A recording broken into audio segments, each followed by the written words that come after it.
Kjære alle sammen.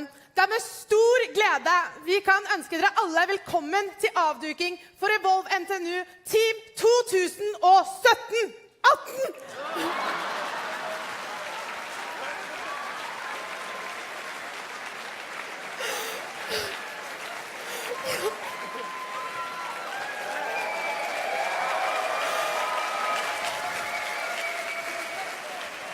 Nei, det er utrolig bra dette her. Dette her kommer til å bli en utrolig bra festkveld. Bare hør på stemningen her.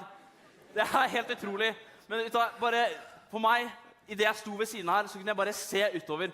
Og fy søren så mange det er her. Dette kommer til å bli en helt rå kveld.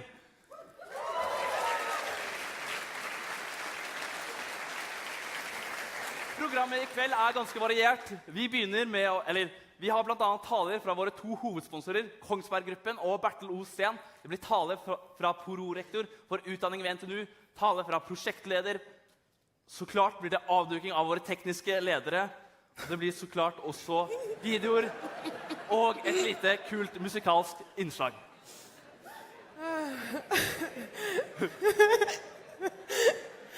Ja, bra, Harald. Ja.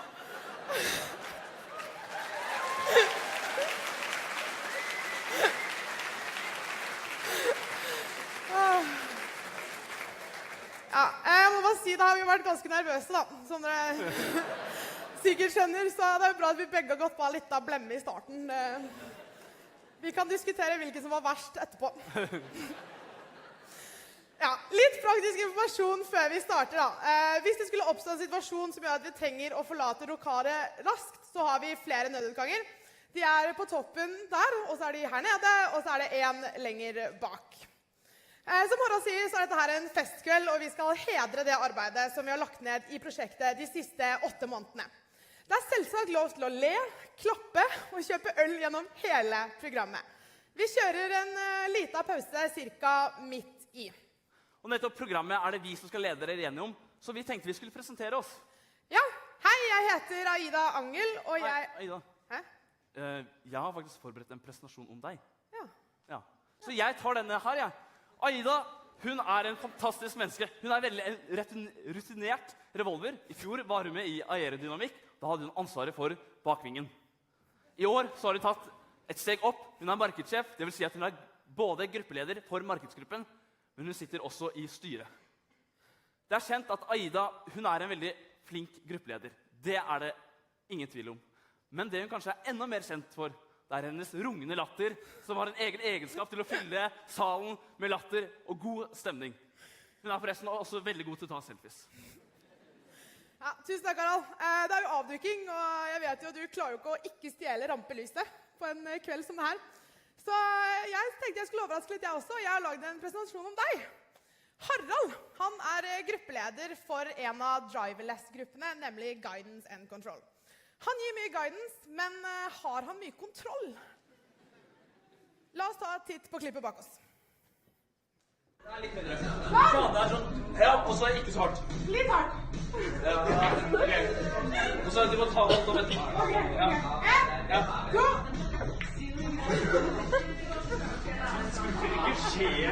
Som dere sikkert skjønner, så gikk det ikke så veldig bra her. Men de fleste av rådene til Harald er egentlig veldig, veldig bra. Harald, han er en ekte kjernekar, og han liker å ha kontroll på gruppa si. Ja, veldig glad i å ha kontroll på gruppa si, og for å kunne ha kontroll på gruppa si, så bruker han ikke 1, men han bruker 4 forskjellige kommunikasjonsplattformer. Sier litt. Harald er en liten luring, har en dårlig dag, så er han alltid personen å gå til.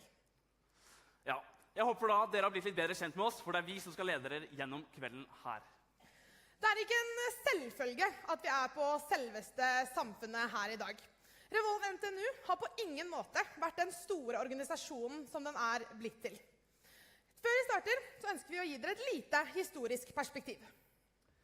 Våren 2010 var det 4 maskinstudenter som ville få litt mer praktisk erfaring. De var ute etter et engasjerende prosjekt som kunne øke deres forståelse for hele ingeniørprosessen. De fant fort Formula Student, verdens største ingeniørkonkurranse for studenter, og fant ut at dette skulle de satse på. Høsten 2010 så tok de opp 8 nye medlemmer. Disse dannet Revolve NTNUs første ledergruppe. Det var en svært dyktig og ambisiøs gjeng, og de satte i gang med å lage fundamentet til organisasjonen. De skrev vedtekter, de lagde grafisk profil og skaffet sponsorsamarbeid.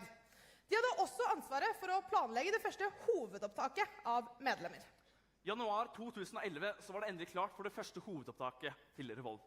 Ryktene om den nyoppstartede, ambisiøse og innovative studentorganisasjonen hadde allerede rukket å spre seg over hele campus, så det var ikke vanskelig å få gode medlemmer. Etter opptaket talte Revolve NTNU 35 medlemmer fra 1. til 5. klasse og fra 6 ulike studieretninger. Et eventyr hadde startet. For nøyaktig 5 år siden, 3. mai 2012, halvannet år etter første hovedopptak, så hadde Revolve NTNU avduking av sin første racerbil, Borealis. Gutta hadde jobbet natt og dag, og resultatet sto absolutt i stil. Borealis ble kåret til beste nykommer på deres første konkurranse, Formula Student United Kingdom. Standarden for Revolve NTNU hadde da blitt satt. Siden den gang har det gått radig. Team 2013 gjorde et stort steg ved å lage en aeropakke. En dommer på FSU UK samme år signerte bilen Akilo med Best Second Year Car Ever at FSU UK. Team 2014 de var helt spinnville.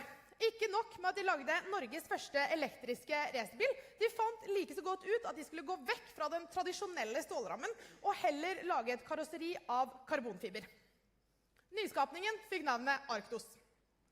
Året etter skulle man kanskje tro at det kun trengtes iterative forbedringer, men på grunn av drastiske regelendringer var det nødvendig med et fullstendig redesign fra bunnen av. Bilen Vilje, som dere også ser i rundhallen i dag, står for Revolve NTNUs beste prestasjon på konkurranse noen gang. En solid fjerdeplass på Red Bull Ring i Østerrike.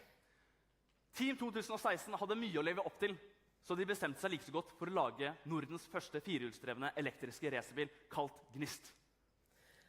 Etter en Gnist kommer jo ild, og passende nok valgte Team 2017 å døpe bilen sin for Eld. Fokuset for Team 2017 var å optimalisere bilen på alle punkter. Resultatet er skjønnheten dere ser her. Men så dere, har vi kommet til årets team, nemlig Team 2018. Som dere har merket til, så har det alltid vært et stort fokus å utvikle og være innovative i Revolve NTNU. Men jeg vil si dere, innovasjonsånden har aldri vært større, og Team 2018 har skyhøye mål.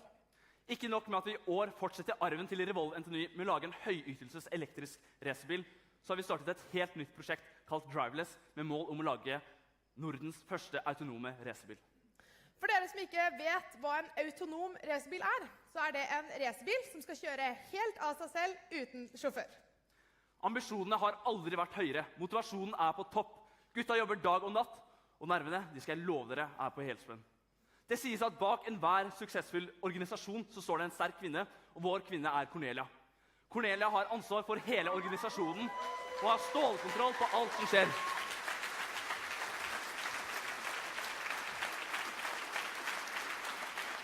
Cornelia har et imponerende tett forhold til alle sine medlemmer. Ta vel imot damen som styrer hele skuta, Cornelia Reme Næss.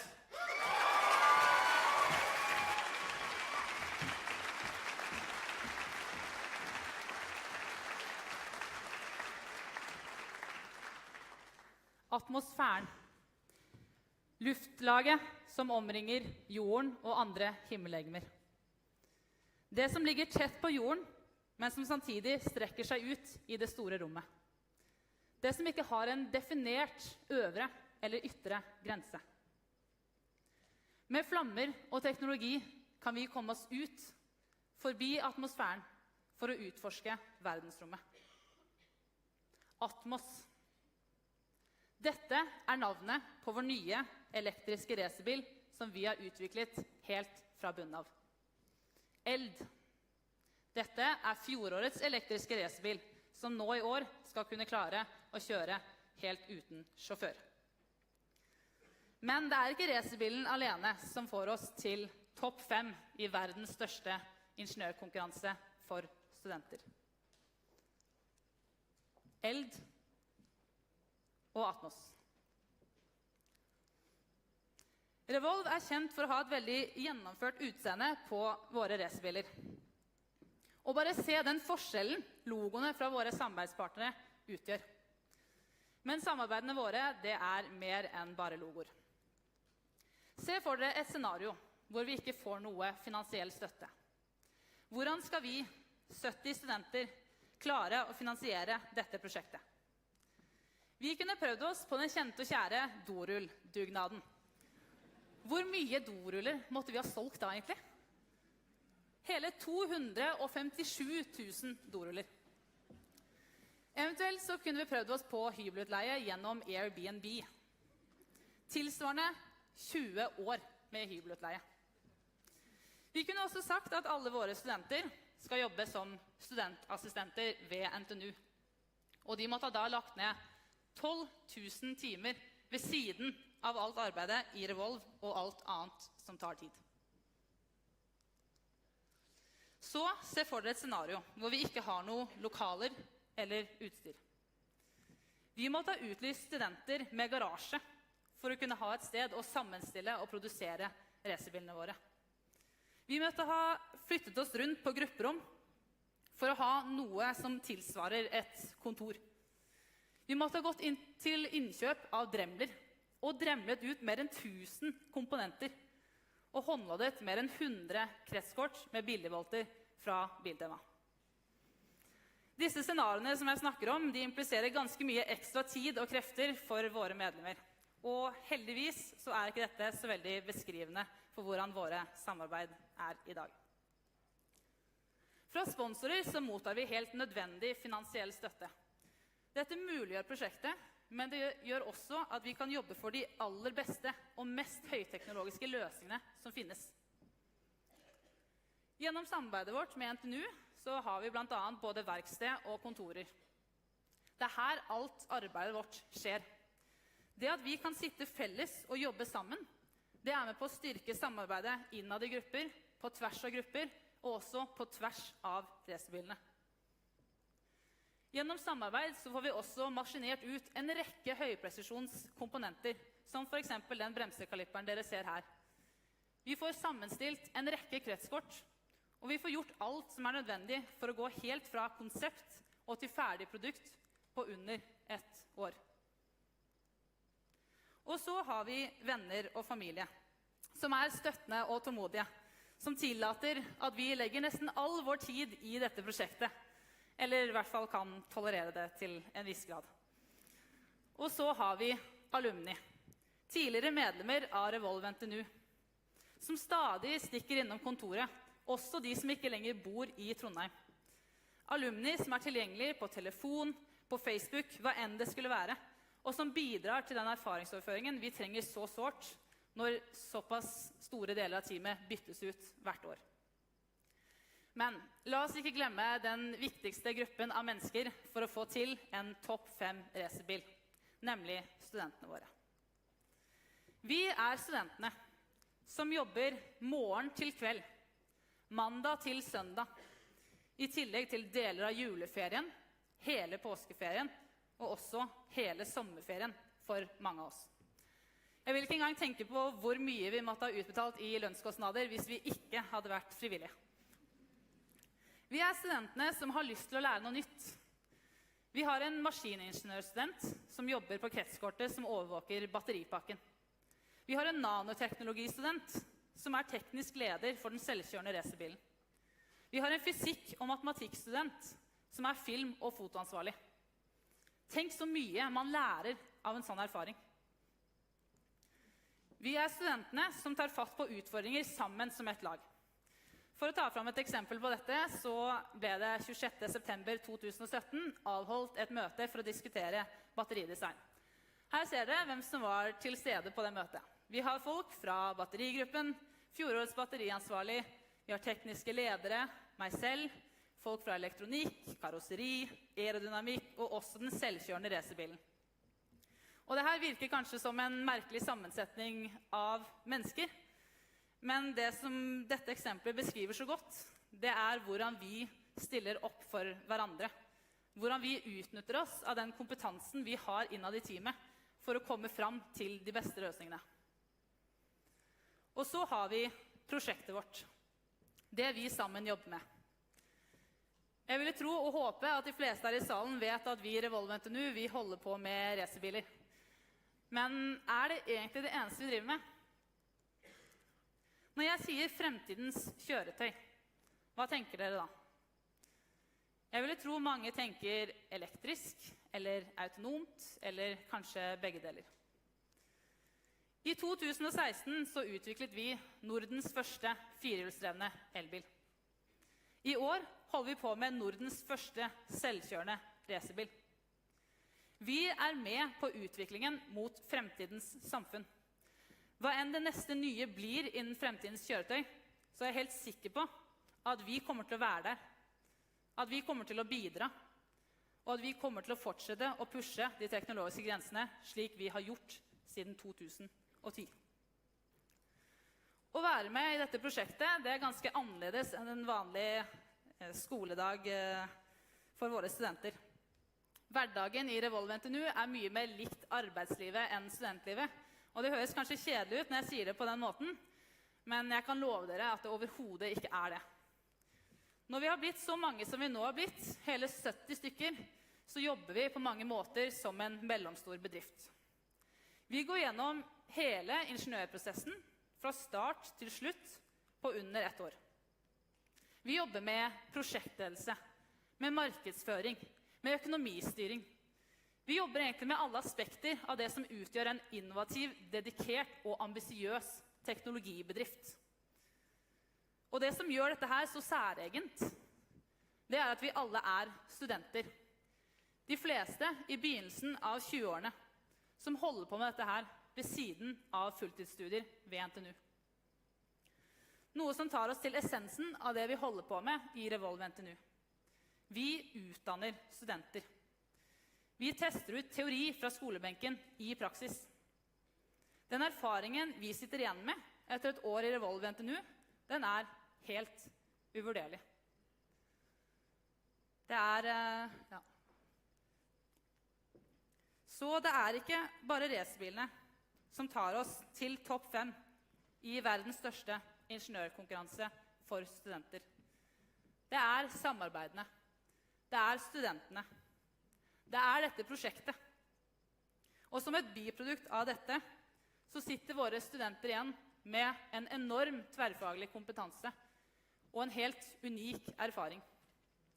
Vi er studentene som skal være med og forme fremtiden. Takk for meg.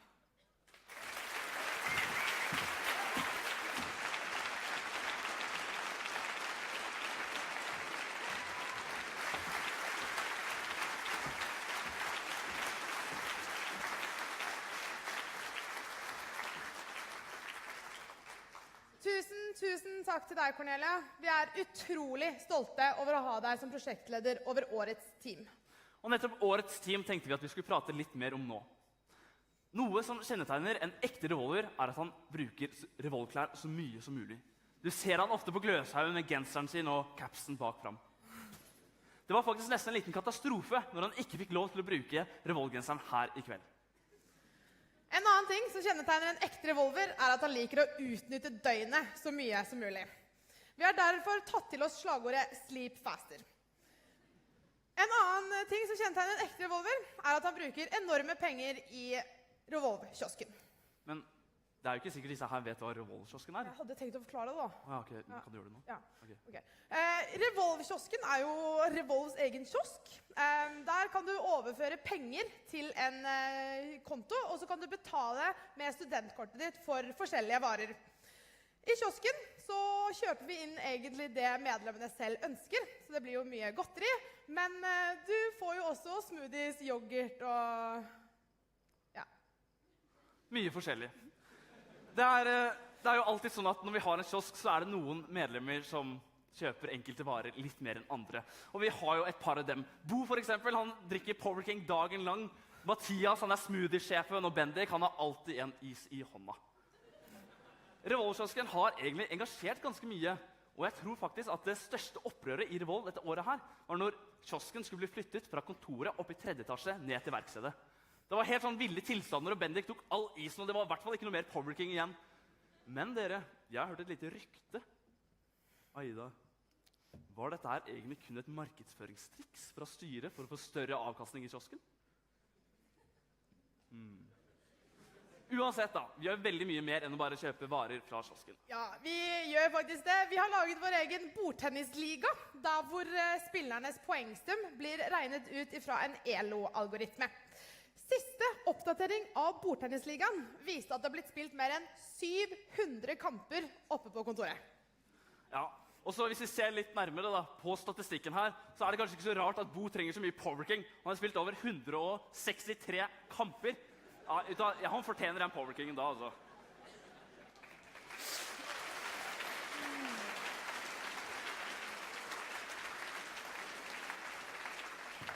Medlemmene har også kjøpt inn over 30 racketer og 150 bordtennisballer for å kunne støtte spilleavhengigheten sin.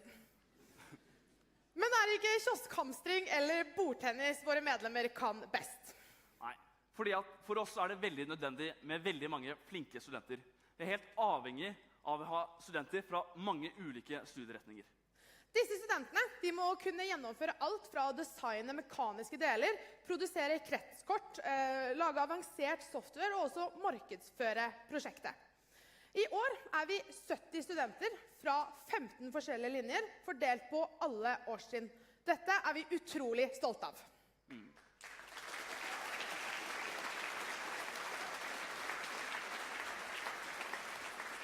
Men vi kunne ikke gjennomført dette prosjektet her uten hjelp og støtte fra NTNU.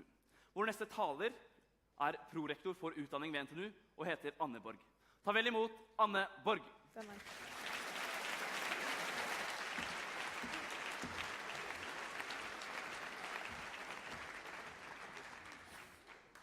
Dette her er visst dagen for små blemmer. Kjære alle sammen, og spesielt dere som har jobbet med denne og tidligere utgaver av Revolve NTNU sine biler. Fra mitt ståsted så ser jeg en gruppe studenter som begår ingeniørbragder sammen hvert eneste år.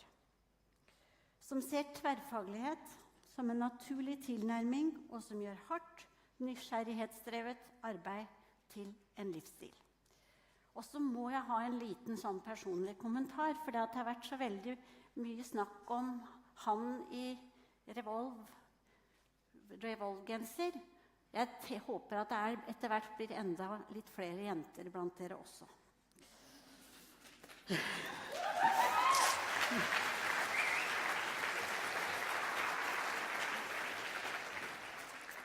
Så for meg så er dere bildet av de studentene som vi ønsker å skape på dette universitetet. Det er bare å si det som det er, først som sist. Jeg er veldig stolt av dere. Da vi første gangen fikk høre at studentene hadde kommet sammen og blitt enige om at de skulle lage en racerbil, som attpåtil skulle konkurrere, og de skulle klare å få til det på under et år, samtidig som vi vet at de studiene de går på er krevende studier, så var det ganske enkelt et stort spørsmål om dette her kanskje var en vel ambisiøs målsetting.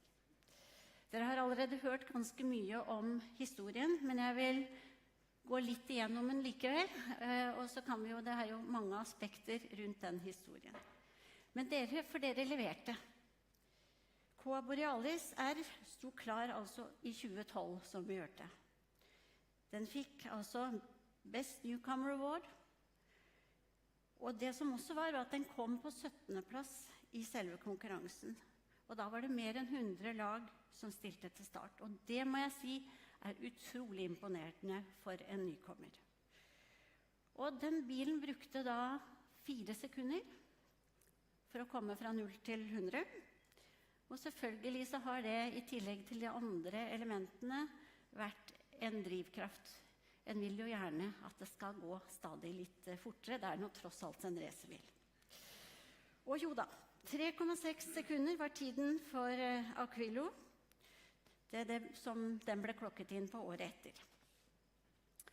Og i 2014 så kom en enda raskere og lettere utgave, da dere laget den første elektriske racerbilen, Arctos.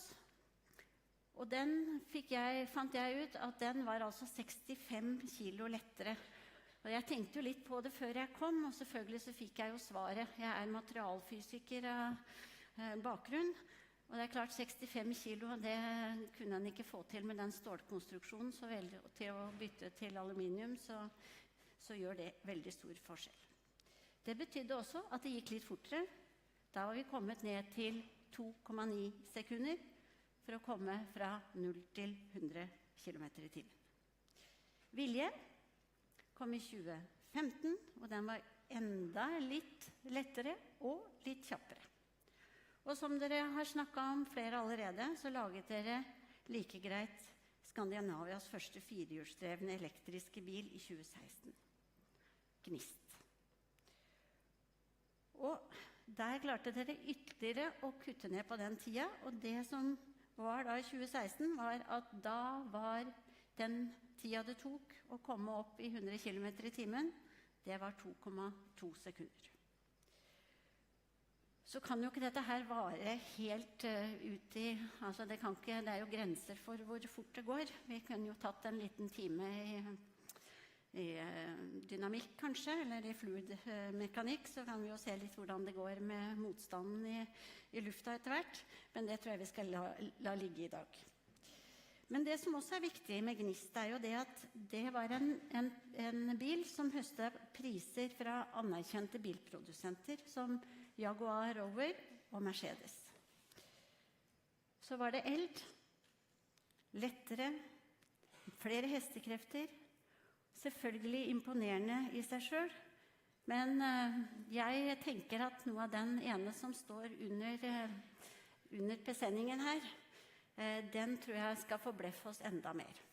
Og som dere allerede har hørt, det skal altså da være en førerløs bil. Og så er det jo det da i år at dere ikke bare skulle lage én, men faktisk skulle lage 2 biler. Og det betyr jo at det teamet her slutter jo ikke å forbleffe. Dere imponerer år etter år. En ting er at dere går foran i design, utvikling og produksjon av en bil, og kan levere innovasjon som setter globale spor i en tid hvor verden ser etter nye måter å løse transport av mennesker og gods på. Men enda mer imponerende for meg er måten dere kommer sammen på tvers av fag og løser så store prosjekter. En prosjektorganisasjon på 70 medarbeidere. Jeg tenker at noen av de som sitter her og er gjester, og som leder avdelinger eller bedrifter, de vet at det her er en formidabel oppgave.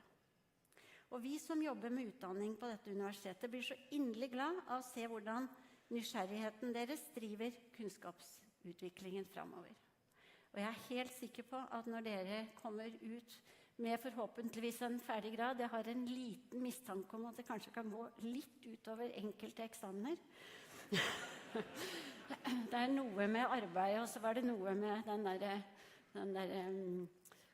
bordtennisturnering. Jeg tenker at men det er sånn, jeg pleier å si det noen ganger når jeg møter de studenttillitsvalgte, at ja, det kan vi snakke litt om en annen gang. Men det som er viktig er at hver og en av dere har bidratt, både til disse bilene og deres forgjengere. Både dere som nå har lagd disse bilene og forgjengerne har utført bragder sammen og vil ta det med som en helt unik erfaring ut i arbeidslivet. For når man setter sammen riktige team hvor alles kompetanse bidrar til dynamikk og gjennomføringskraft i gruppa, er ingenting umulig. Og det synes jeg dere viser på en fantastisk måte. For meg er dere et fyrtårn for oss alle ved NTNU, som står som et sannhetsbevis på at alt er overkommelig når den rette gruppen av nysgjerrige mennesker spiller på samme lag. Lagspillere i verdensklasse kan det bli mye kunnskap for en bedre verden av. Og ingenting kan gjøre en prorektor for utdanning mer stolt.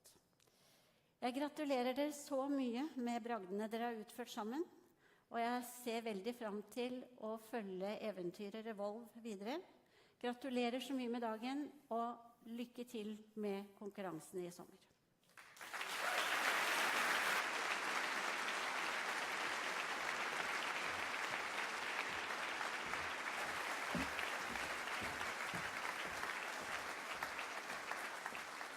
Tusen takk, Anne Borg. Ikke overraskende så det veldig viktig for oss med et godt samarbeid med NTNU. Vi har en utrolig engasjert kontaktperson fra Institutt for Maskinteknikk og Produksjon. Han har hjulpet oss med å skaffe de fantastiske lokalene vi har i dag. Han har vært med å gjøre Revolve NTNU om til et fag, og han har hjulpet oss med å spikre flere store samarbeid. Vi ønsker å overrekke han en liten gave for å vise vår takknemlighet. Ta vel imot Per Skjølberg.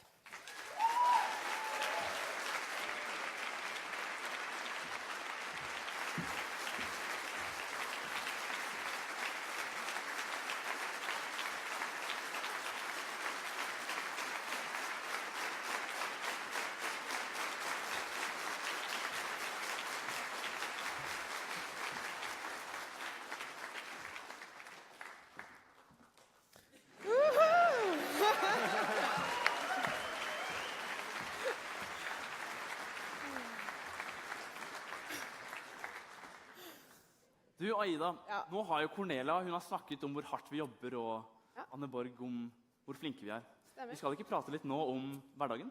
Jo, det synes jeg absolutt at vi må gjøre. Mange forbinder jo det å være med i Revolve NTNU som utrolig mye arbeid. Og det er det jo, men det jeg ikke tror folk skjønner er hvor gøy vi har det. Ja, det er jo veldig sant da. Og for eksempel på kontoret så lærer man seg fort et par ting. Og Aida, skal vi kanskje gi dem et par eksempler? Jo, det synes jeg. Ja, Du starter. jeg kan starte. Nummer 1, hvis det er Eirik som setter på kaffen, så er den som regel veldig god. Nummer 2, hvis det er Cornelia som setter på kaffen, så er den ikke så god. Det er alltid lunsj i kantina klokken 12, uansett hva du holder på med. Nummer 4, hvis du noen gang ser en revolver løpe, så er det som regel en pakke i resepsjonen. Nummer 5, hvis du putter maten din i dette kjøleskapet her, og ikke setter navn på, da er det garantert en sulten person fra MEC som kommer til å finne den. Hvis du ikke bruker ordet ymse, hvis 10 ganger i løpet av en dag, ja, da er det jo ganske ymse, altså. Stemmer. Når vi ikke er på kontoret, så er vi på verksted. Og det er her vi virkelig går fra teori til praksis. Da finner du ofte gutta fra Aero med pussepapir og et vingeelement de mener revolusjonerer vingeprofilen. Og så har du ofte gutta fra hjuloppheng som står og synser om alle de andre gruppene.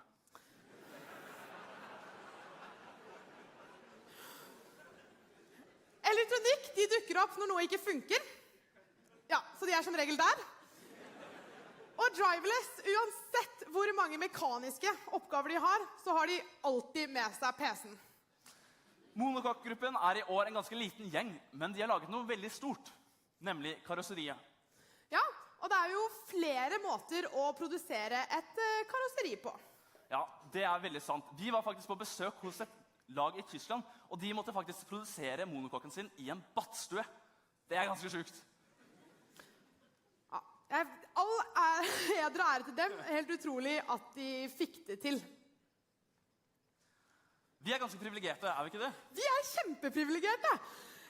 Vi er så privilegerte at vi får lov til å bruke Kongsberg-gruppen sine lokaler til å produsere vår karosseri. Så hvert år drar Monocoque-gruppen ned til Kongsberg-gruppen og er der i 3 intensive uker. Uten deres hjelp så hadde det ikke vært mulighet for oss å kunne produsere et karosseri av denne type kvalitet. Kongsberg-gruppen er en av 2 hovedsponsorer. Vi er fantastisk glad for å ha dem med på laget, og vi vet vi alltid kan stole på dem. Neste taler heter Hans Petter Blokkum.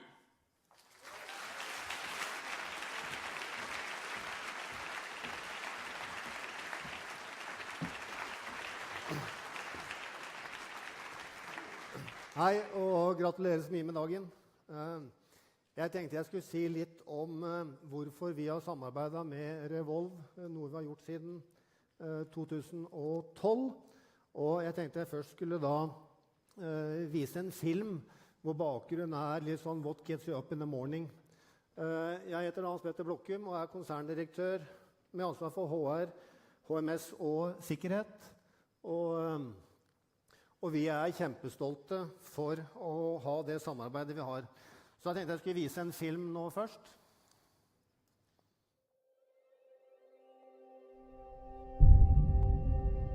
The world is facing bigger challenges than ever before. Our technology enables pioneers, businesses, and governments all over the world to meet them. We have always pushed boundaries and traveled uncharted territories. I'm Evan, and I work in marine robotics. The great ocean depth is a harsh and hostile environment for humans. Therefore, at Kongsberg, we have developed amazing robotic technology that can go down and do the job safely and efficiently. So we had this really challenging operation when we took one of our amazing machines and let it go on its own under the ice. And we had never done this before. We didn't really know if it was going to work. When you're waiting anxiously for it to come back, it's really a great feeling when one of our amazing robots is doing its job and reappearing in the same spot on the ice than we let it go. That was really an incredible moment. I could have almost cried. We have a particular problem here in Norway with Yara transporting fertilizer from Porsgrunn, from Herøya to Larvik and to Brevik. And what if we can reduce 40,000 trucks on the roads every year and put them on one container vessel on the water? My little boy came up to me one day and asked, "Mom, what is it actually you do at work?" And I told him, we are making this magical ship. There's no people on it, and there's no smoke coming out of it. And one day it will contribute to make the air greener for both me and for you. Since I lost my father 2 years ago, my kids have become more important to me. And I think about every day what I can do to contribute to a greener and more sustainable future for them. My name is Simon. I work with submarine systems here at Kongsberg. The technology we are developing is a really important part in the big picture of national defense and stability. It makes me really proud to know that what we are doing is help nations all around the world feel secure. And I think that's what gets me up in the morning.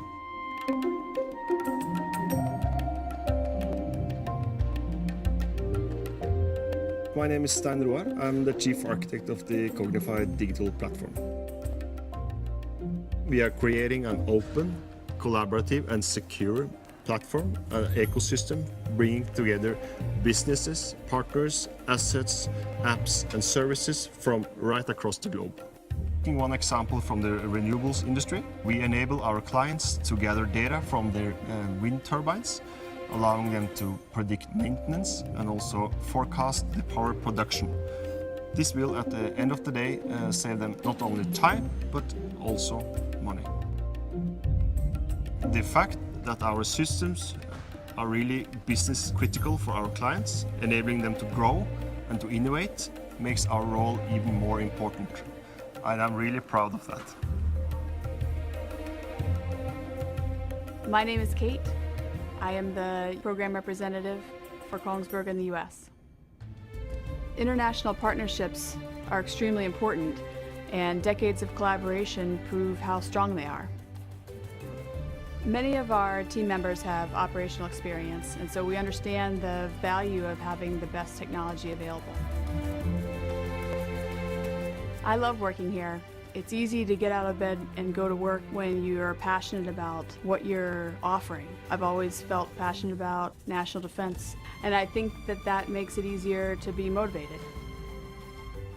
We are a global team driven by the toughest of challenges. As our customers explore further and deeper, we will be there to create a sustainable future for generations to come. We are Kongsberg. This is what drives us. That's how we make a difference.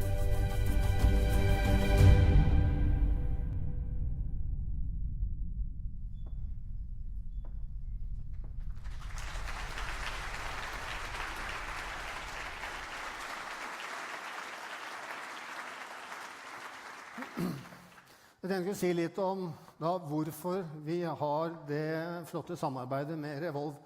Kongsberg Gruppen er et selskap som er over 200 år.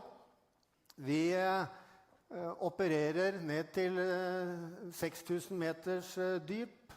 Vi har utstyr som i tøffe farvann. Vi har utstyr i ørken. Vi har utstyr ute i space. Og når vi ble presentert prosjektet Revolve første gang, så det var ikke bilen. Selv om bilen var kjempetøff, og det var mange av oss som var overbegeistret for den. Men det var ikke den. Det var alt det som lå rundt og bak og i bilen som fanget vår interesse. Det ene jo at veldig mange av de fagområdene som bilen består av, det fagområder som vi rekrutterer inn fra. Så det den delen av det. Det andre jo at det prosjektarbeidet som foregår i Revolve, det også veldig likt det prosjektarbeidet som møter ute i arbeidslivet.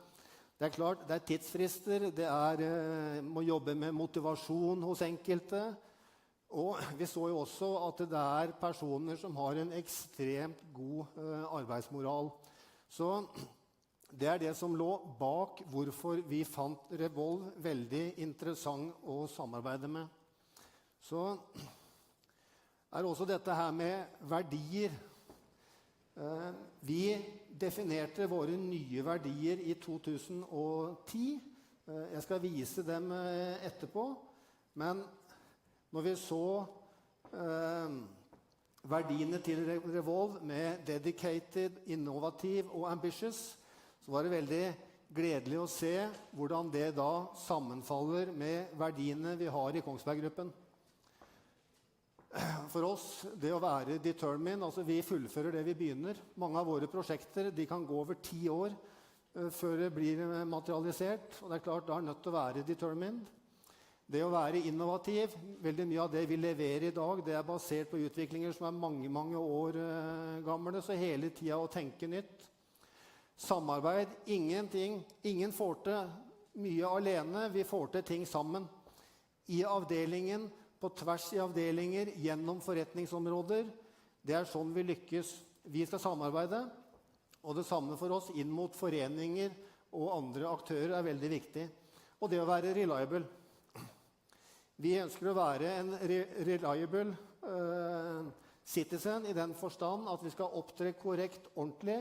Vi skal ta samfunnsansvar. Det den delen av det. Pluss at det vi produserer og leverer, det bare nødt til å fungere. Det nødt til å være helt pålitelig.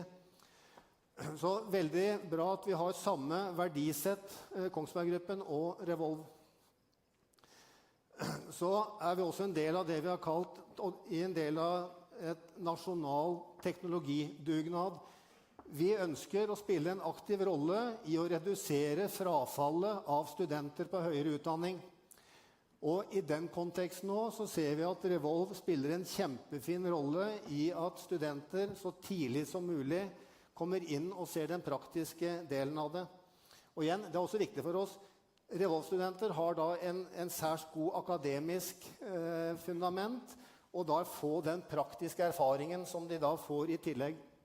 Så det vi gjør da, vi har et stort program på sommerjobber. Vi har 100-130 sommerstudenter inne hver dag, med tanke på å få de til å være motivert og fortsette studiene.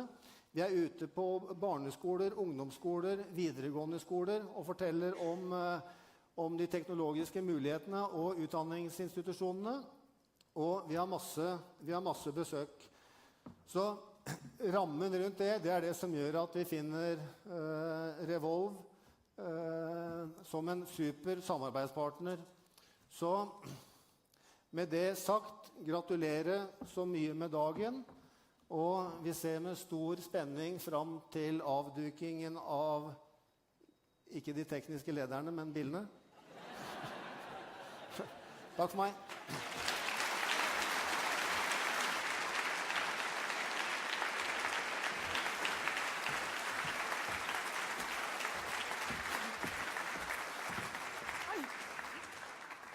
Tusen takk, Hans Petter. Veldig morsom kommentar. Vi synes det veldig kjekt å ha Kongsberg Gruppen med på laget. Ja, vi i Revolve, vi farter utrolig mye rundt. Vi henter deler, vi leverer deler, vi kjører medlemmer, vi kjører til Kongsberg Gruppen, vi kjører til Oslo, ja. Vi farter en god del rundt da. Fram til i fjor sommer så kjørte vi rundt i en skranglete Ford Mondeo, der de måtte tjuvkoble bakluka, og den lagde diverse skumle lyder mens man kjørte. Heldigvis endret situasjonen seg drastisk til det bedre da Bertel Osten for 1 år siden ble med som delt hovedsponsor. De sponset blant annet med en toppmoderne Peugeot Traveler, som vi kan se her. Denne her har vært brukt flittig det siste året og har vist seg vært en ekstremt bra hjelpemiddel i hverdagen, til og med massasjefunksjon i setet. Bertel Osten en fantastisk god sparringspartner, og vi kan spørre om det aller meste. Vår neste taler en utrolig engasjert kar, og selv om han har mye å gjøre, så fikk han tatt seg tid til å komme hit i kveld, og det vi utrolig, utrolig glad for. Ta vel imot Ari Knudsen fra Bertel Osten.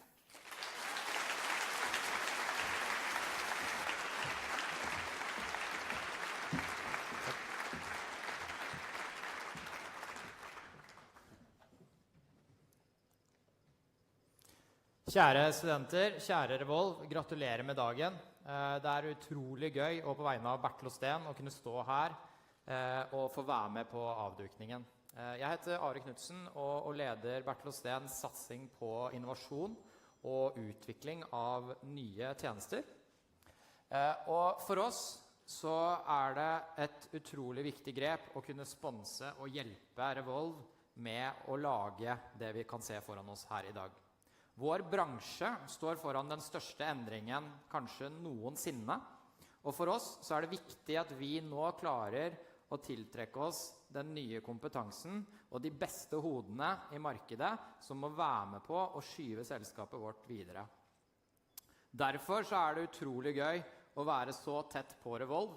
Det utrolig gøy når Aida og Cornelia kan stå en time foran konsernledelsen vår og gi alle rundt bordet frysninger når de forteller om hvor beinhardt de jobber og hva dere får til på bare 1 år mens dere tar en mastergrad.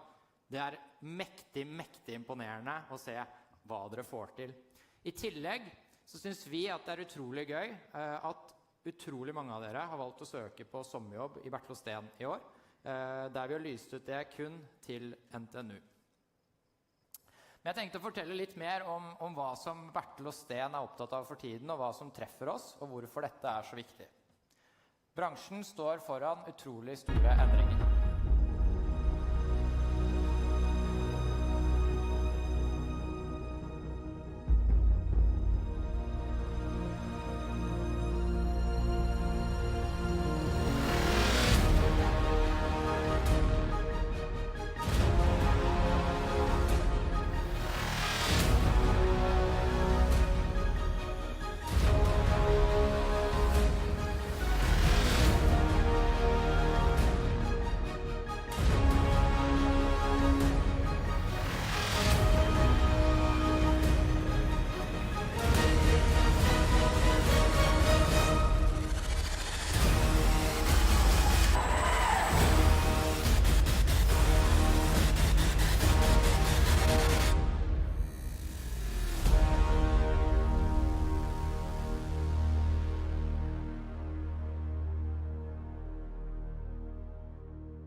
Vi står foran 4 kjempestore endringer som både hver for seg og ikke minst sammen påvirker måten vi driver forretning på drastisk. Vi ser det allerede nå, og fremover blir dette viktigere og viktigere for oss å være en del av og være ledende i å utvikle. Alle disse 4 områdene her også paralleller man kan trekke til det Revolv jobber med. Elektrifisering, digitalisering, connected cars, at bilene tilkoblet internett, selvkjørende teknologi, og ikke minst det siste, hvordan eierforholdet til bilene endrer seg. For oss så betyr disse endringene at når vi jobber med å sette en ny retning for selskapet, når vi jobber med strategi, så det slutt på 5-årsplaner. Nå handler det mer om å lage et kompass og noen viktige prinsipper for hvordan vi jobber. Og vi tror at Revolv og studentene kanskje kjenner seg litt igjen i de samme viktige punktene som vi gjør. Vi må klare å samhandle både på nye måter internt, men vi må også jobbe mye tettere med våre konkurrenter med nye konkurrenter og med helt andre samarbeidspartnere enn det et bilhus kanskje gjorde for 10 år siden. Der må vi tenke nytt. Og jeg er ganske sikker på at studentene i Revolve, de lærer seg å samarbeide med andre mennesker og partnere relativt kjapt. Så er det med endringsvilje. Vi må tørre å akseptere at vi aldri kommer i mål. Vi må være villige til å endre oss hvert eneste dag og hvert eneste år. Så må vi tørre å sette nye mål for å få den bilen til å gå litt fortere fra 0 til 100, eller for å veie litt mindre, eller kanskje også gjøre den selvkjørende. Og ikke minst så krever det at vi klarer å tilpasse oss. Vi må tilpasse oss nye krav fra våre kollegaer, fra de som har lyst til å begynne å jobbe hos oss, men ikke minst fra konkurrentene og fra kundene våre. De 3 tingene her, det er utrolig viktig for oss for å lykkes fremover, og vi ser at det er en del felles paralleller på hvordan Revolve jobber. Så hva er det vi egentlig gjør da? Jo, vi har lansert en ny strategi i Bertel og Steen, og dette er på en måte vårt kompass. Vi skal bli best på kundeopplevelse og tilby en enkel mobilitetshverdag for kundene våre. Vi skal ha de beste produktene og tjenestene i markedet, og vi skal være en foretrukken samarbeidspartner i vår industri. Og samtidig så skal vi hver eneste dag jobbe med å realisere det potensialet som ligger i vårt selskap. For det er litt sånn at konkurrentene våre er ikke lenger de andre bilmerkene, og at man ser noen vil stjele noen verkstedtimer fra oss. Konkurrentbildet vårt, det begynner å bli globalt, og det er ikke hvem som helst bilbransjen i Norge bare nå i løpet av få år må gå opp mot. Det er store globale giganter som alle har hatt i lomma de siste 10 årene. Der må vi nødt til å være med. For vi kan ikke som et 117 år gammelt industri- og bilhus bare stå og se på at dette skjer. Bertel og Steen skal være med og lede an i utviklingen. Og derfor så må vi også være med og støtte de studentene som kanskje er de fremste i Norge på å drive denne utviklingen. Så hvis noen i familiene mener at man bruker litt for mye tid på disse tingene her, så kan jeg som arbeidsgiver si at i det det står Revolve i en CV eller en søknad, så er det rett på intervju.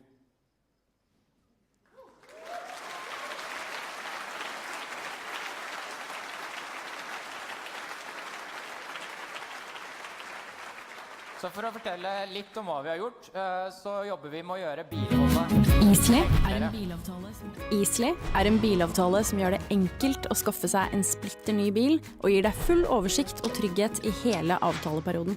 Det er som leasing, bare enklere. Bilene kommer ferdig utstyrt med service og vedlikehold inkludert, klar for levering. Du kan også legge til en rekke tilleggstjenester, alt fra forsikring og drivstoffkort til bombrikke og dekkhotell. Alt samles på en faktura til en fast månedspris. Bestillingen gjør du enkelt på nett eller hos forhandler. Så er det bare å kjøre i vei. Vi sier ifra når tiden er inne for å gi bilen en sjekk, og selvfølgelig får du en lånebil mens bilen din er på service. Du kan også få låne en varebil helt gratis om du skulle trenge litt mer plass. Vi er med deg hele veien. Du har ett kontaktpunkt, tilgjengelig når du trenger det, som hjelper deg med alt som har med bilen din å gjøre. Vil du endre på noe i avtalen, så er det enkelt å gjøre på våre nettsider. For Easly er en bilavtale som følger livet ditt. Det er trygt, forutsigbart og enkelt. Og dette er bare begynnelsen. Vi jobber hele tiden for å legge til nye tjenester som gjør Easly enda bedre.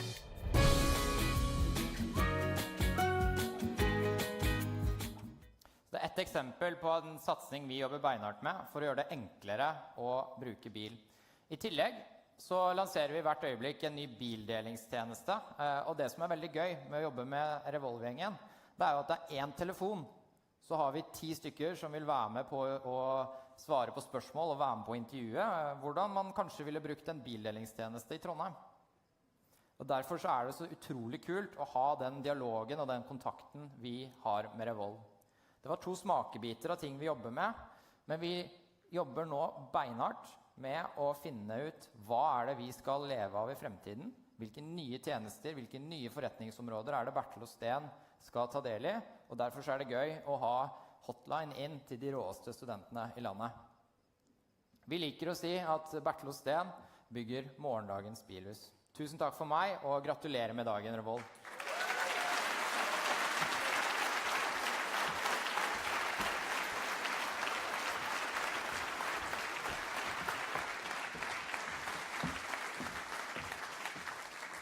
Tusen takk til Are Knudsen. Det var utrolig inspirerende å høre på. Ja, vi i Revolv synes det faktisk ganske helt fantastisk at vi har 2 organisasjoner som begge støtter teknologi, innovasjon og forskning som hovedsponsorer. Vi er utrolig stolt over det samarbeidet vi har med både Kongsberg-gruppen og Bertel O. Steen. Men nå er det jo slik at Revolv NTNU, vi har utrolig mange sponsorer. Vi har sponsorer som hjelper oss med alt fra maskinering til lodding og til IT-tjenester. Uten disse sponsorene hadde vi ikke hatt mulighet til å gjøre alt det innovative vi får til å gjøre. Jeg synes derfor vi skal ta en stor applaus til de som er med og får prosjektet til å gå rundt, nemlig sponsorene.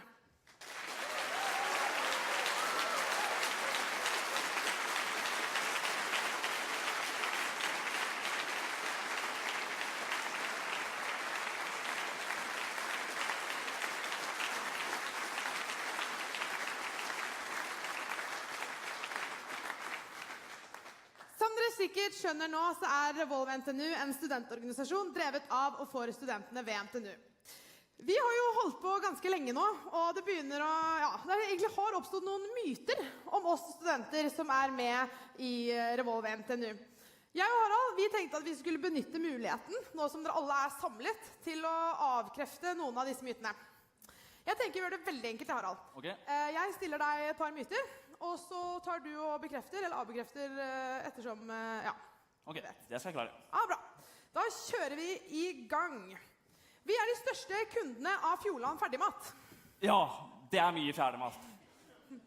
Vi er utrolig stolte over det vi får til. Jeg tror de fleste her vet svar på det. Ja. Vi er de som kjører langt. Nei, vi er ikke de som kjører langt. De kjører fort.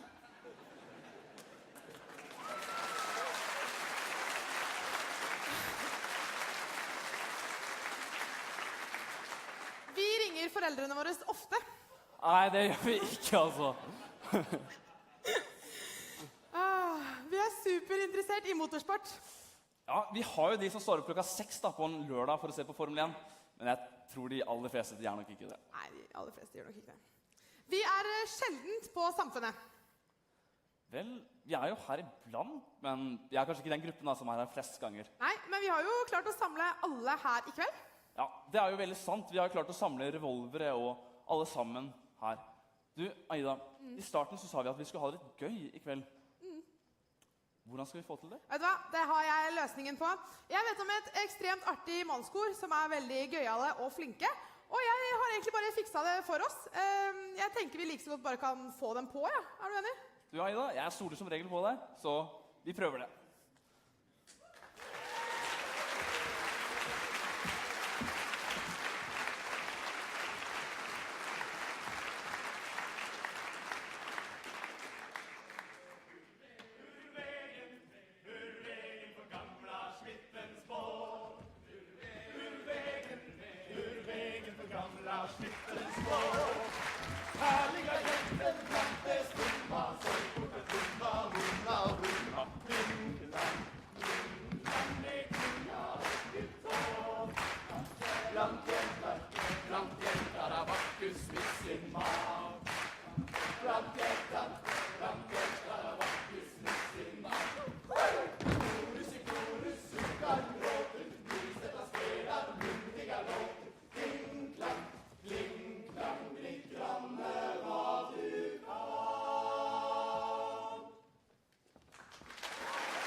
Mikrofon i salen, eller hører dere meg godt som det er? Dere hører meg sikkert, det er bra. Ja, tusen hjertelig takk, tusen takk. Vi er da ukekoret Pirum fra Studentersamfunnet i Trondheim da. Og det er jo utrolig kult å se at alle dere ville komme på konsert med Pirum i kveld. Sikkert mange som har flydd langt, og det setter vi skikkelig stor pris på da. Og den gjengen her er jo vi er jo da 20 karer som søkte om å få bli med på dette Revolve-prosjektet, men som dessverre ikke kom med. Og vi fikk jo samme, for vi søkte sammen da. Så vi fikk et brev tilbake, og der sto det at de ikke trodde vi kom til å jobbe hardt nok. Og det, jeg støtter dem på det, det kan godt hende, men vi har uansett funnet vår løsning da, her i verden, liksom, hvordan vi takler det. Fordi vi er jo alle studenter, og mange av dere også, oppå NTH, oppå haugen her. Og der er det jo, man lærer jo mange triks, ikke sant? Man plukker opp litt her og litt der.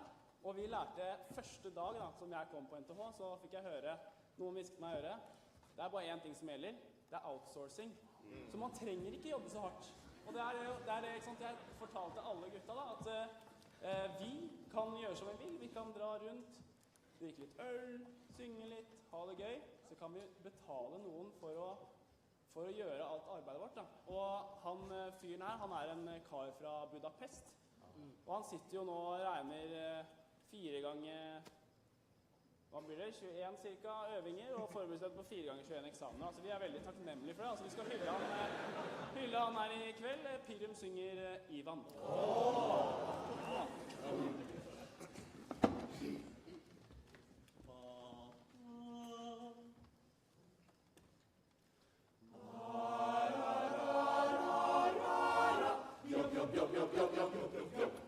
Ivan er en ingeniør fra Budapest. Han drar til Norge for å plukke bær og plukke mest. I Ungarn er han folkehelt og statsministerens sønn. I Norge er han jordbærplukker, hever dobbel lønn. Oi, oi, oi, oi, se hva Ivan kan. Ivan er den flinkeste i hele Ungarland. Oi, oi, oi, oi, se hva Ivan kan. Han er lege, komponist og krigsveteran. Ingen vet at Ivan er ekspert i botanikk. Har doktorgrad i zoologi, professor i fysikk. Registrert i klasseveverpartis i kjemi. Den ledeste i verden som har fått til alkemi. Oi, oi, oi, Ivan er unik. Når han plukker jordbær kan du høre lykkeskrik. Døy, døy, døy, døy, snart er han blitt rik. Kan prøve halve Budapest hvis han fortsetter slik. Ivan er lyssmak, maler over og skoler smak. Spar penger som han trenger. Ivan planlegger en månetur. Bil er han som han må ta. Kjør han tverrfra. Selge greier som han greier. Bilen har han også laget selv.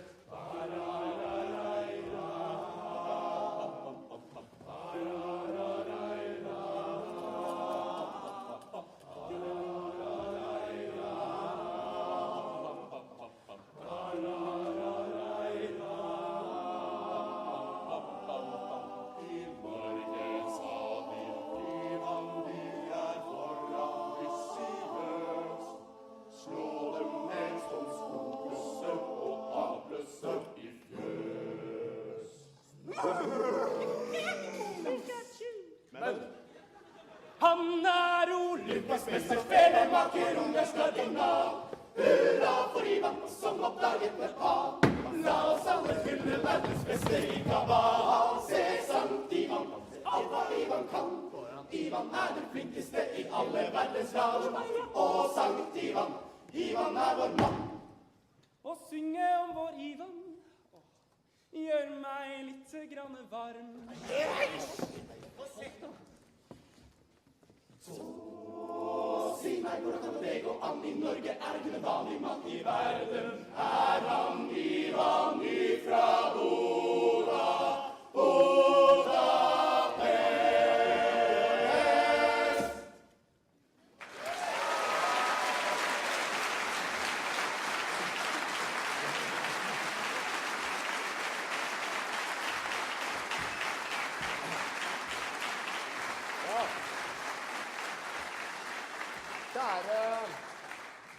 Kjære alle sammen. Jeg vil egentlig på vegne av Pirum gratulere alle som har vært delaktige i Revolve nå i år. Som jeg hører har vært tidenes Revolve. Og som Jaran sa her I sted, så det jo det at hele Pirum søkte jeg på det her Revolve-prosjektet. Og jeg tenker jo at det jo ikke grunn at vi jobber for lite, eller at vi for dårlige. Vi jo sivilingeniørstudenter på Gløshaugen hele gjengen. Liksom med folk som studerer sivilingeniør I skjekketeknikk, og sivilingeniør I musikk. Men det jeg føler problemet, det jo det der med at tidligere så var jo liksom NTH var jo liksom forbeholdt menn da. Det var jo forbeholdt med liksom staute karene som liksom gå opp der og gjøre en god jobb. Men så viser det seg slik at når kvinner får lov til å ta en utdanning, så jo de bedre enn kom. Og det synes jeg noe skikkelig erk. Og I Pirum så synes vi at vi burde gå tilbake et par skritt her, så vi kan få en liten sjanse her. Så derfor synger Pirum det sterkeste kjønn.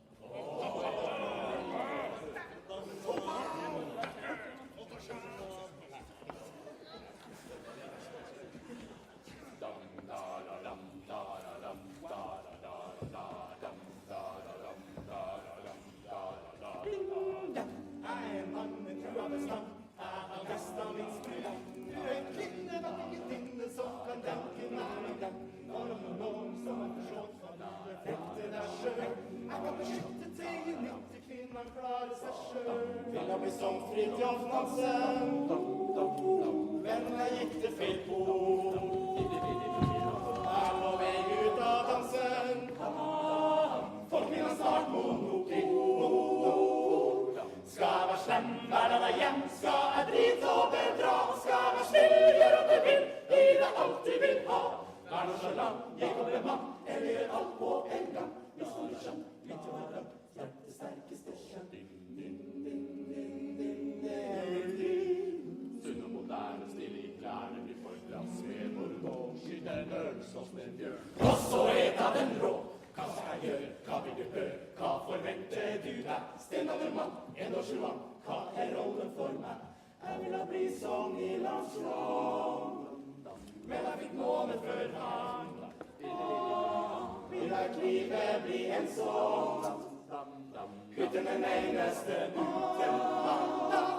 Hvem skal bli klask, hvem skal være slask, hvem skal fylle bensin, hvem skal ha lys, kikke på brys, si at du alltid fri. Hvem skal bli kvitte hjertet og flytte, hør hva du har å si. Nå må du skjønne, litt I vår brann, støtte sterkeste kjønn. Se hva du vil, men vi kan få ting til. Jeg skulle ha likt å se deg prøve å lage barn alene.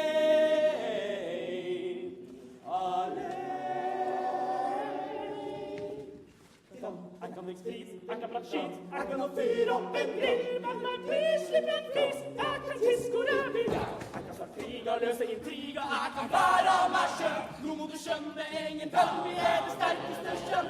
Skal jeg stemme, være hjem, skal jeg bryte over dra, skal jeg stille, gjør du vil, gi deg alt du vil ha. Vær nonchalant, jeg kommer mann, jeg gjør alt på en gang. Hvis du skjønner, litt under bønn, hjertet sterkeste kjønn.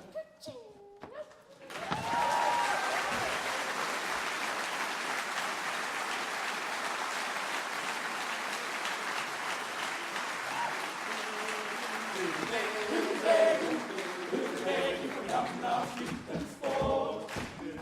Urvegen på gamla skyttens spår.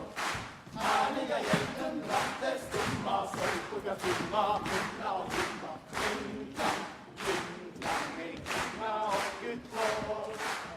Brandjottar, Baktus med sin man. Brandjottar, Baktus med sin man.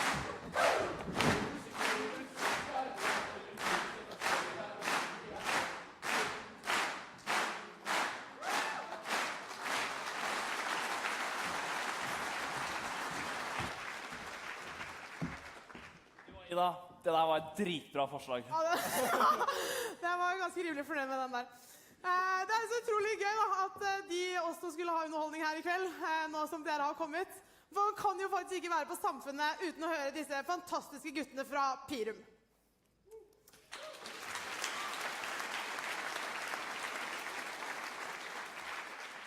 Nå tenker jeg vi tar en 5 minutters pause.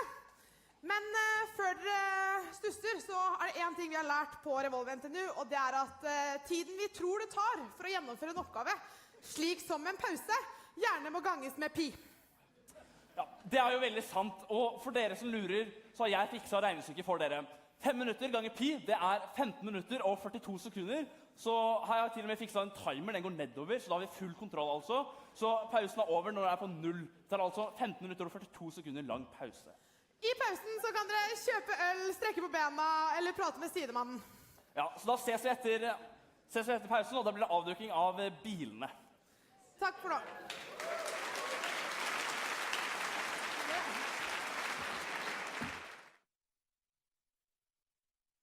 Det vi bruker desidert mest tid på, det er ikke å tulle, det er ikke å kjøpe ting i kiosken, det er ikke å spille bordtennis, eller det er ikke lange pauser. Det vi bruker desidert mest tid på, det er det tekniske arbeidet. Vi gjør utrolig mange forskjellige tekniske ting, og det kreves dyp innsikt for å gjøre det vi gjør. Det vil alltid være slik at det er den dårligste delen som er den begrensende faktoren, så derfor holder det ikke for oss å være gode på noe, men dårlige på noe annet. Som et resultat av dette så har Revolve NTNU strenge krav til validering og testing før noe som helst blir produsert eller testet ut i den virkelige verden.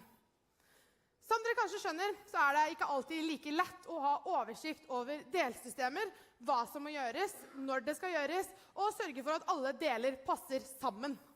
Nei, vi jobber innenfor veldig mange ulike tekniske områder.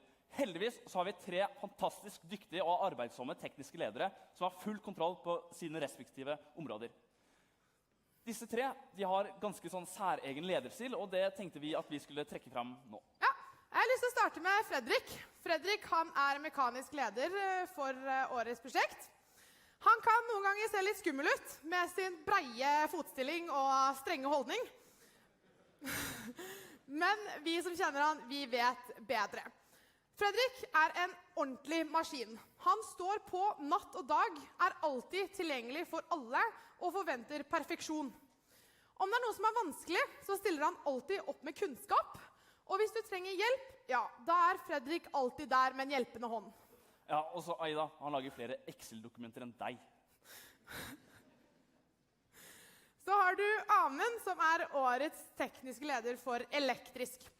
Amund har stålkontroll på alt av elektronikk i bil, og han får ofte spørsmål om hjelp fra sine medlemmer. Og det skjønner jeg godt, jeg vil også spurt Amund om hjelp. Han kan det aller meste. Som teknisk leder er man også med i styret, og Amund kommer stadig med forslag til forbedringer langt utover de elektriske systemene på bilen. Etter 2 år i Revolve så hører vi rykter om at han ikke er ferdig og vurderer et 3. år i organisasjonen.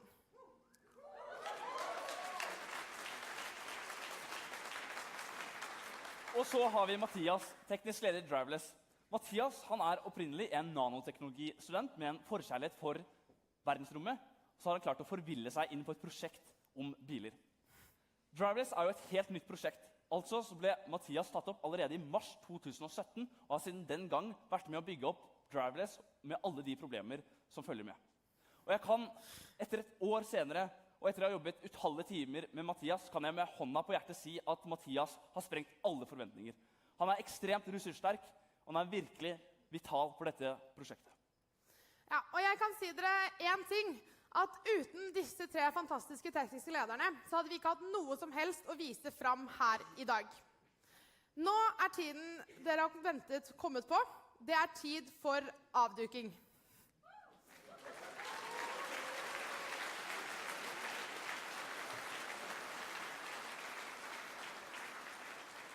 Dette er det de tekniske lederne som skal ta dere med gjennom. Så ta vel imot Fredrik Schmidt, Amund Fjesne og Mathias Gullikstad Baksæter.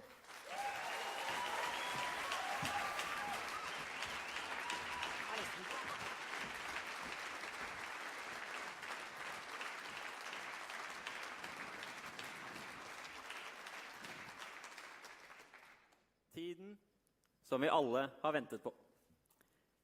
Dere kjenner navnene Eld og Atmos. Atmos og Eld. 2 motsetninger, men også komplementære. Før vi skal avduke bilene, så skal Amund fortelle kort om hva som møter oss i sommer, og Fredrik skal trekke en analogi som sjelden blir trukket til motorsportverden eller til ingeniørstudenter. Man kan spørre seg selv hvorfor vi gjør det vi gjør, hvorfor vi slaver i 8 måneder for å lage disse bilene. Og det som flere har nevnt, fordi vi deltar i verdens største ingeniørkonkurranse for studenter, Formula Student. Det er delt opp i statiske og dynamiske events. Vi på en side har dynamiske events hvor vi pusher bilen til det ytterste og tester dens evner, mens vi har statiske hvor vi som ingeniørstudenter og ingeniører blir testet. Vi vil her konkurrere mot studenter og lag fra universiteter som ETH Zürich, Universitetet i Stuttgart og Universitetet i Delft. Vi vil også bli bedømt av dommere med lang fartstid innen Formel 1 eller fra store bilkonsern som BMW, Audi eller Porsche. Men hva er det som driver oss? Det er her jeg ønsker å trekke den lille trekningen, eller sammenligningen. For dette er kjente ansikt, ungdommer på vår alder, men også deler noen verdier som vi også har. De er motiverte, de er dedikerte, og de ønsker å nå til topps i det de holder på med. Det ønsker også alle medlemmene i Revolve. Vi vil bli best, og vi vil bli best i Formel Student. Det er derfor jeg også mener at vi kan så selv sammenligne oss med disse med ungdommene. Det vi ikke kan sammenligne er nok den fysiske formen. Ettersom vi bruker mesteparten av dagen på kontoret, sånn 6-11 sitter stille, man blir ikke så sprek av det. Men sånn er det. For vi har den motivasjonen, og vi har den dedikasjonen, og det merker du når du snakker med et medlem fra Revolve NTNU, og at den personen viser engasjementet av organisasjonen. Men nok er nok. Nå ønsker vi å vise dere hva Team 2018 har brukt 8 måneder på å skape. Vi er ekstremt stolte over alle medlemmer som har vært med, alle alumniene som har bidratt, og gleder oss veldig til å vise. Organisasjonen har vært i 8 år, og vi er ekstremt glad for å vise dere hva disse 8 årene har medført. Snurr film.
Atmos. Jeg og Amund, vi ble tatt opp i mars i 2017. Når vi ble tatt opp, så var det første vi begynte å se på, det var tekniske fokusområder. Så vi tok innspill fra alumni og daværende medlemmer i Team 2017. På den mekaniske fronten så var det første vi sa vi ville oppnå, det var en økt aerodynamikk. I tillegg til det så ønsket vi å øke utnyttelsen av dekkapasiteten. Noe som er svært viktig for oss, er at vi kan kunne stole på simuleringene våre. Så derfor ønsket vi også å ha et større satsingsområde på validering av simuleringer. I tillegg til dette så er produksjon, kvalitet og effektivitet særdeles viktig, som også var et satsingsområde vi hadde på de mekaniske gruppene. På den elektriske fronten så fokuserte vi i år på å sikre robusthet i alle elektriske systemer. Det er viktig at alle systemer funker hele tiden, hver gang. I tillegg har vi fokusert på å optimalisere energiflyten fra batteripakken ut til motorene. Og i tillegg har vi fokusert på registrering og prosessering av all dataen som er på bilen. Over til det første systemet. Drivetrainet, eller også kalt hjuleassembly, der vi i år har en egenutviklet bremskaliper, og vi har økte design space, som gitt oss muligheten til å bruke de ingeniørmetodene vi har, og få bedre resultater. Dette er en prosess vi kaller for topologioptimalisering. Den tar et gitt design space, som du ser i starten, og optimaliserer ut fra gitte laster og gitte grensebetingelser, som vi som ingeniør bestemmer, og gir ut det som skal være det optimale designet. Som dere ser er sluttresultatet her. Denne metoden er brukt på bremskaliperne. Med hjelp av et økt design space, så er det også blitt brukt på felgesentrene, som har gitt oss et resultat på å redusere vekten med 1135 gram i hjuleassembly. I tillegg til det, så har vi klart å øke stivheten på felgesentrene med 20% for bil i sving. Vi har altså redusert vekten og økt stivheten.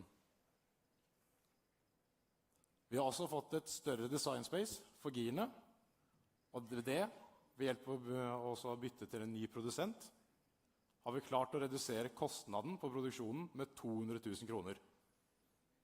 Det koster nå en tredjedel av det vi gjorde tidligere. Men samtidig som vi har gjort dette, så har vi bevart utvekslingen, bevart dreiemomentet, som er på fantastiske 1308 newtonmeter. Som nevnt tidligere, var det satt validering høyt i Revolve for Team 2018. Så vi har da gjort simuleringer, spesielt på felgbanen, eller felgeassembly, som vi har da bygd en jig til, en rigg, og validert, eller utsatt av felgen for de lastene som vi har simulert, for å se resultatene sammenlignet mot hverandre. Vi hadde da ingen større avvik enn 10% på de simulerte verdiene, sammenlignet med de fysiske testene. Dette er ekstremt imponerende. Det gir oss også mye større mulighet til å stole på de simuleringene som vi har laget.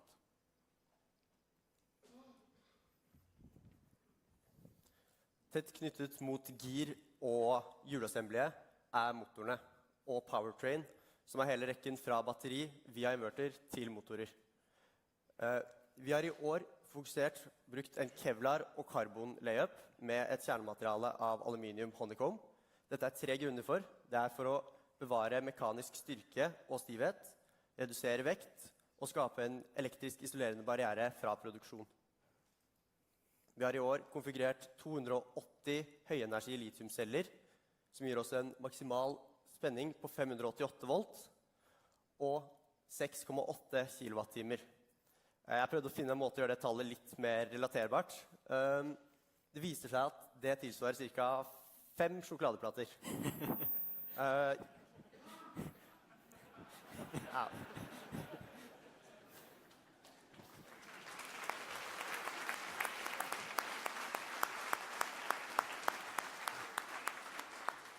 Jeg må innrømme jeg ble litt skuffet når jeg hørte 5 sjokoladeplater. Men så jeg tenkte litt mer på det. Og det viser egentlig bare hvor mye vi pusher. Vi kutter vekt på alle systemer, optimaliserer på alle delsystemer, sitter kveld etter kveld, time etter time og kutter gram, helt til vi nede på at vi kan dundre av gårde høye hastigheter 22 km i strekk på 5 sjokoladeplater.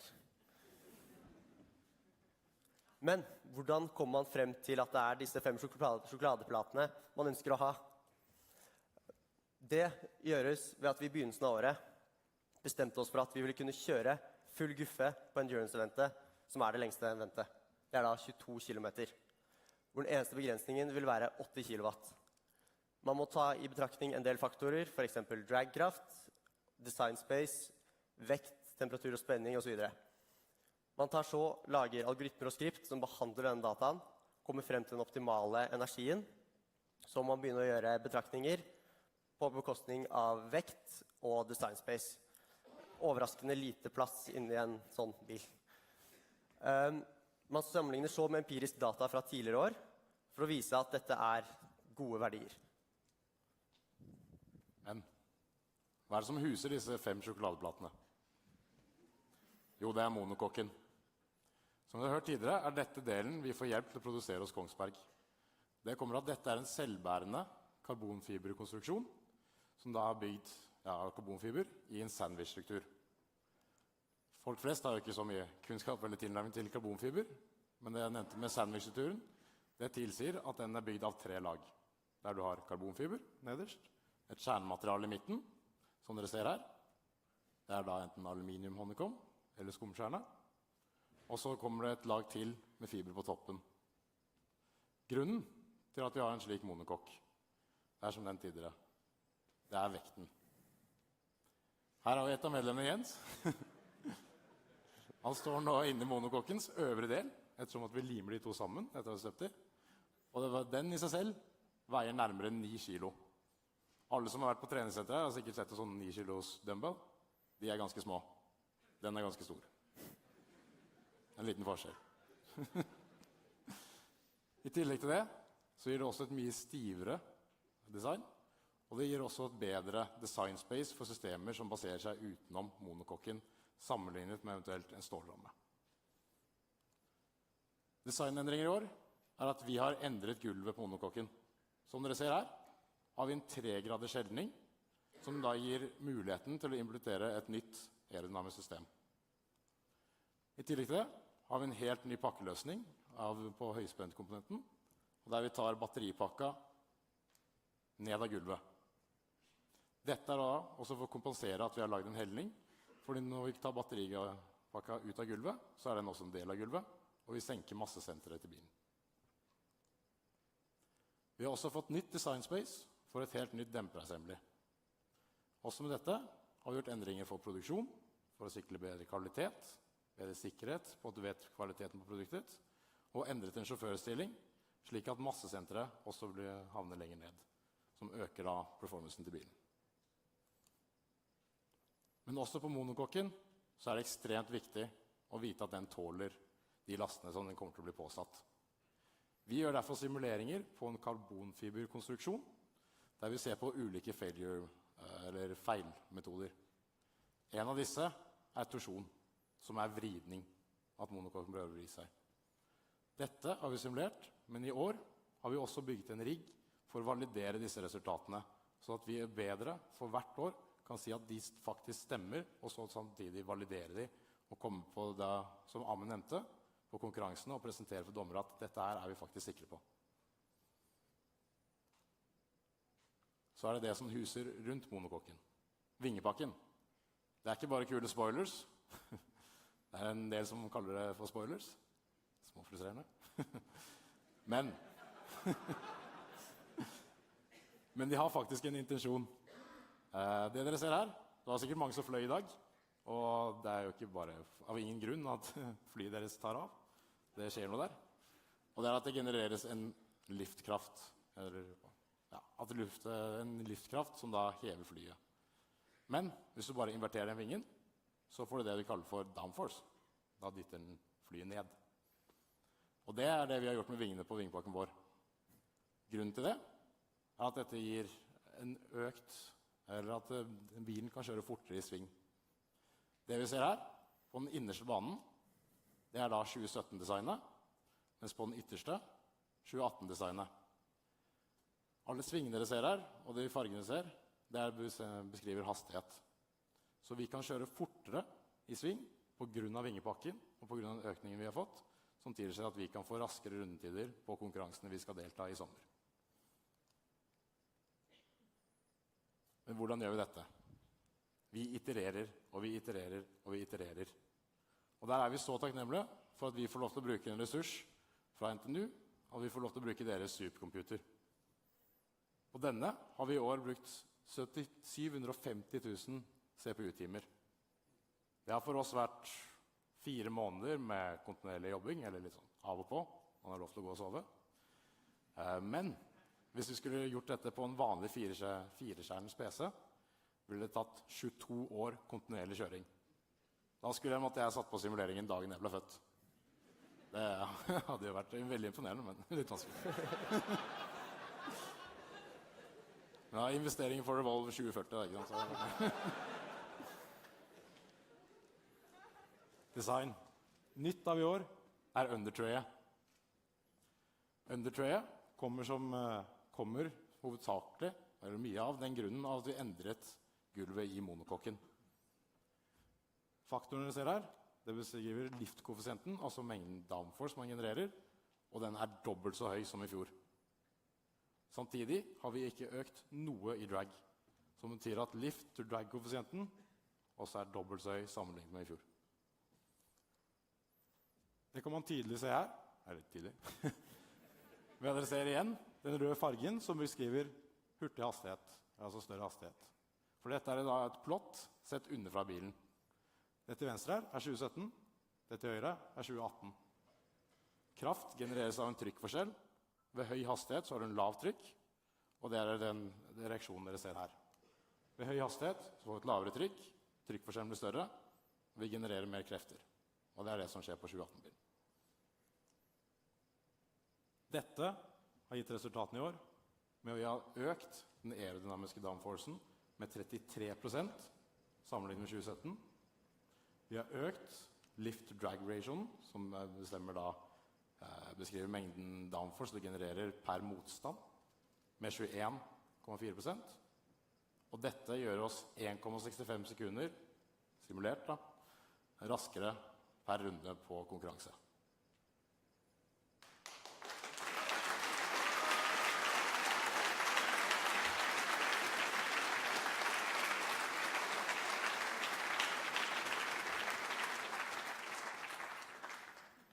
Så kommer vi til systemet som tar opp alle lastene. Hjulepenge. Nytt av i år er at vi har implementert et heave spring assembly sammen med tender springs. Så jeg kommer litt nærmere på det etterpå. Samtidig har vi bevart systemet med dobbel arm og pushrod aktuert. Det betyr at kreftene blir overført via det staget her over til demperassembly. Vi kjører også på 13-tommers Continental Formless Student Deck, som er spesialdesignet for vårt bruk på konkurranse.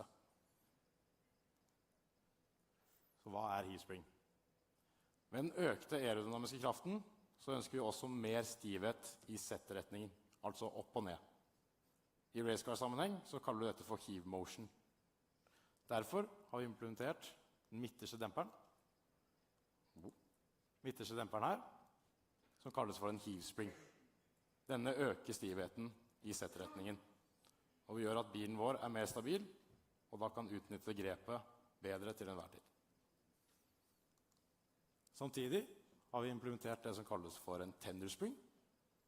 Det er da egentlig bare at det er 2 fjærer i serie, og den lille fjæren der er det vi kaller for tenderspringen. Dette gjør at bilen har et gitt vandringsområde, men at den vil kunne senkes tidligere i det vandringsområdet, som for eksempel når sjåføren går inn, siden denne her er en mykere fjær enn den til høyre for den. Det betyr at vi da kan senke bilen når vi kommer på konkurranse, når sjåføren setter seg inne, slik at vi får et lavere massesenter, og derav også en raskere bil. Men det er jo ekstremt viktig at alt dette er overvåkes, og det gjøres da mye av elektronikken, som Amund skal gå med på nå. I enhver Formel studentbil, spesielt av L-typen, så er det to svært dynamiske systemer som må overvåkes nøye. Det er batteri, og det er, som Fredrik sier, hjulopphenge. På batteriet overvåker vi 140 av 140 cellepar sine spenninger, og 140 av 140 temperaturer. Dette er for å kunne oppdage en feil på en celle før det i det hele tatt skjer noe. I tillegg måler vi strømmen ut av batteripakken på 2000 Hz, altså 2000 ganger i sekundet, samtidig som vi måler total spenning og state of charge. Dette gjør at vi kan ha full kontroll på hva som skjer i batteripakken, og sørge for at den yter optimalt. Vi har også, som nevnt, hjulopphenge, der vi overvåker vandringen på alle demperne i bilen, i tillegg til kreftene inne i selve hjulet. Dette her, sammen med sofistikert sensorikk i massesenteret på bilen, gjør at vi kan utnytte de 4 motorene, en plassert i hvert hjul, til å kjøre optimalt. Dette kalles torque vectoring.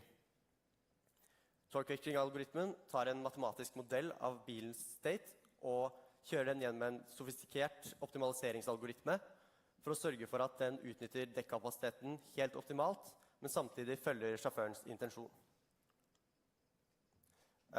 Såpass avanserte systemer trenger en plattform å operere på. Dette er da elektronikken. Det er ganske spesielle ting vi holder på med, så vi må utvikle mye på egen hånd. Så vi har en prosent på 83% egenutviklede kretskort. Dette er da 73 totalt kretskort, mer enn 60 egenutviklede kretskort. Og mange, mange tusen linjer kode. Prosessen for å gå frem for å lage et sånt kort er at man først ser på et behov. Hva har fungert før, hva har ikke fungert? Hvilke behov er det til systemet, og hvilke ønsker er det til systemet? Man setter seg så ned og lager en skjematikk som er en full forklaring av hva kretsen gjør, før man lager utlegget som blir selve kretskortet. Man får dette i desember, så man prototyper, går med en testplan, finner alle bugs og feil, og optimaliserer dette designet, før man sender ny produksjon, og får tilbake et fungerende kort som havner på bil. Alle systemene vi har snakket om til nå, er på bil. Vi har også et system, et stort komplekst system som ikke er på bil, nemlig Revolve Analyze. Dette er et frittstående program skrevet i C#, som lar oss hente ut all data fra bilen og overvåke alt som foregår i bilen. Det lar oss gjøre dype analyser på høsten for å validere om nye konsepter er verdt å ta med videre til design, eller om forrige års løsninger var gode. I tillegg brukes det gjennom vinteren, spesielt av elektronikkgruppen, for å teste deres systemer. For man gjennom våren og sommeren bruker det på testing for å overvåke bilen og se at alt gjør som det skal. Og i tillegg hente ut all data så man kan så optimalt som mulig tune bilen, både elektrisk og mekanisk, så fort som overhodet mulig. Og alle disse systemene ligger til grunne for begge bilene. I år har vi ikke bare tatt vare på fjorårets kunnskap og erfaringer, men også fjorårets resultat. Eld, en superrå bil, blir i år autonom. Og for å fortelle videre om det kommer Mathias Baksetter. Så gi han en varm applaus.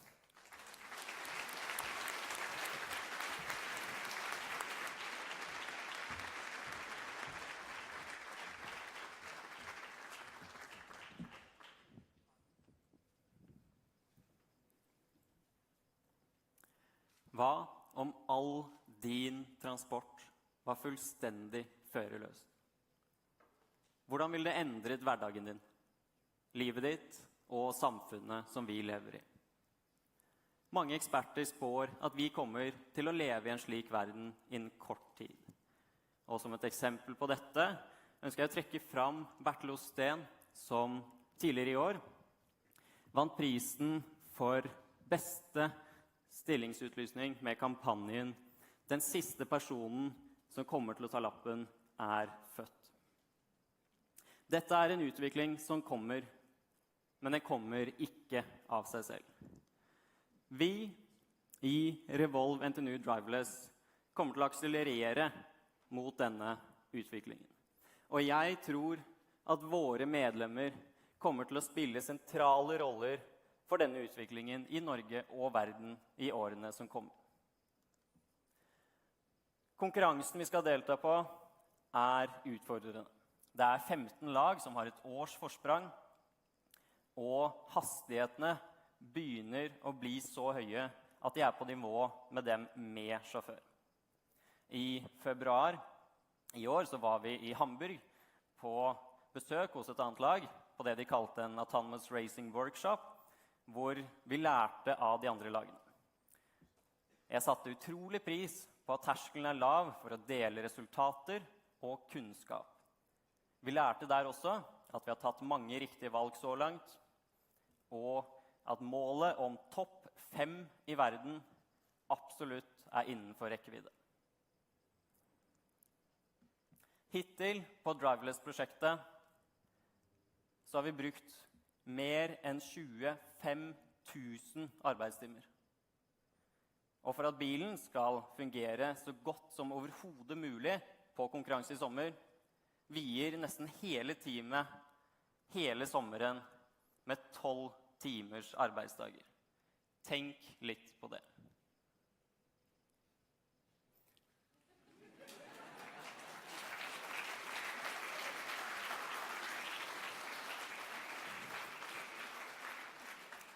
Det er ingen tvil om at motivasjon en utrolig viktig faktor her.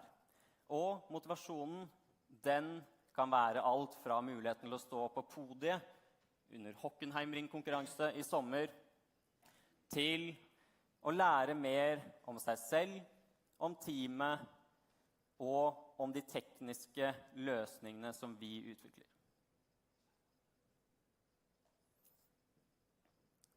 Jeg blir både inspirert og motivert av mulighetene. Mulighetene som dette prosjektet skaper for en autonom framtid. Mulighetene som åpner seg for dem som med å utvikle Nordens første selvkjørende racerbil. Og mulighetene vi har som mennesker til å gjøre verden til et bedre sted. Personlig har jeg en drøm og et mål om å reise ut i verdensrommet. Og bidra til koloniseringen av månen og Mars med astronaut som titel. Kort sagt handler dette for meg om å pushe grensene for hva som mulig. Og det nettopp det Revolve handler om for meg. Å pushe grensene for hva som mulig. Det kanskje vanskelig for venner, familie og kjærester å forstå hvorfor man skal bruke så ekstremt mye tid og krefter på et prosjekt som dette her. Jeg tror lidenskap en viktig del av svaret. Hvorfor skulle man fylle verdenskartet på 1500-tallet? Hvorfor reise til månen i 69? Og hvorfor kolonisere Mars? Her svarer John F. Kennedy bedre enn de fleste. We choose to go to the moon in this decade and do the other things, not because they are easy, but because they are hard. Because that goal will serve to organize and measure the best of our energies and skills. Because that challenge is one that we're willing to accept, one we are unwilling to postpone, and one we intend to win, and the others too. Så kommer spørsmålet. Hva det egentlig vi holder på med, og hva det vi jobber mot? Amund nevnte konkurransen som består av både statiske og dynamiske event. På Driverless så det dynamiske eventet Track Drive som den største utfordringen. Her skal vi kjøre 10 runder på en ukjent bane markert med skjegler så fort som overhodet mulig. Her ser vi en videosnutt fra i fjor på en testbane hvor fjorårets vinner kjørte et par dager før selve løpet.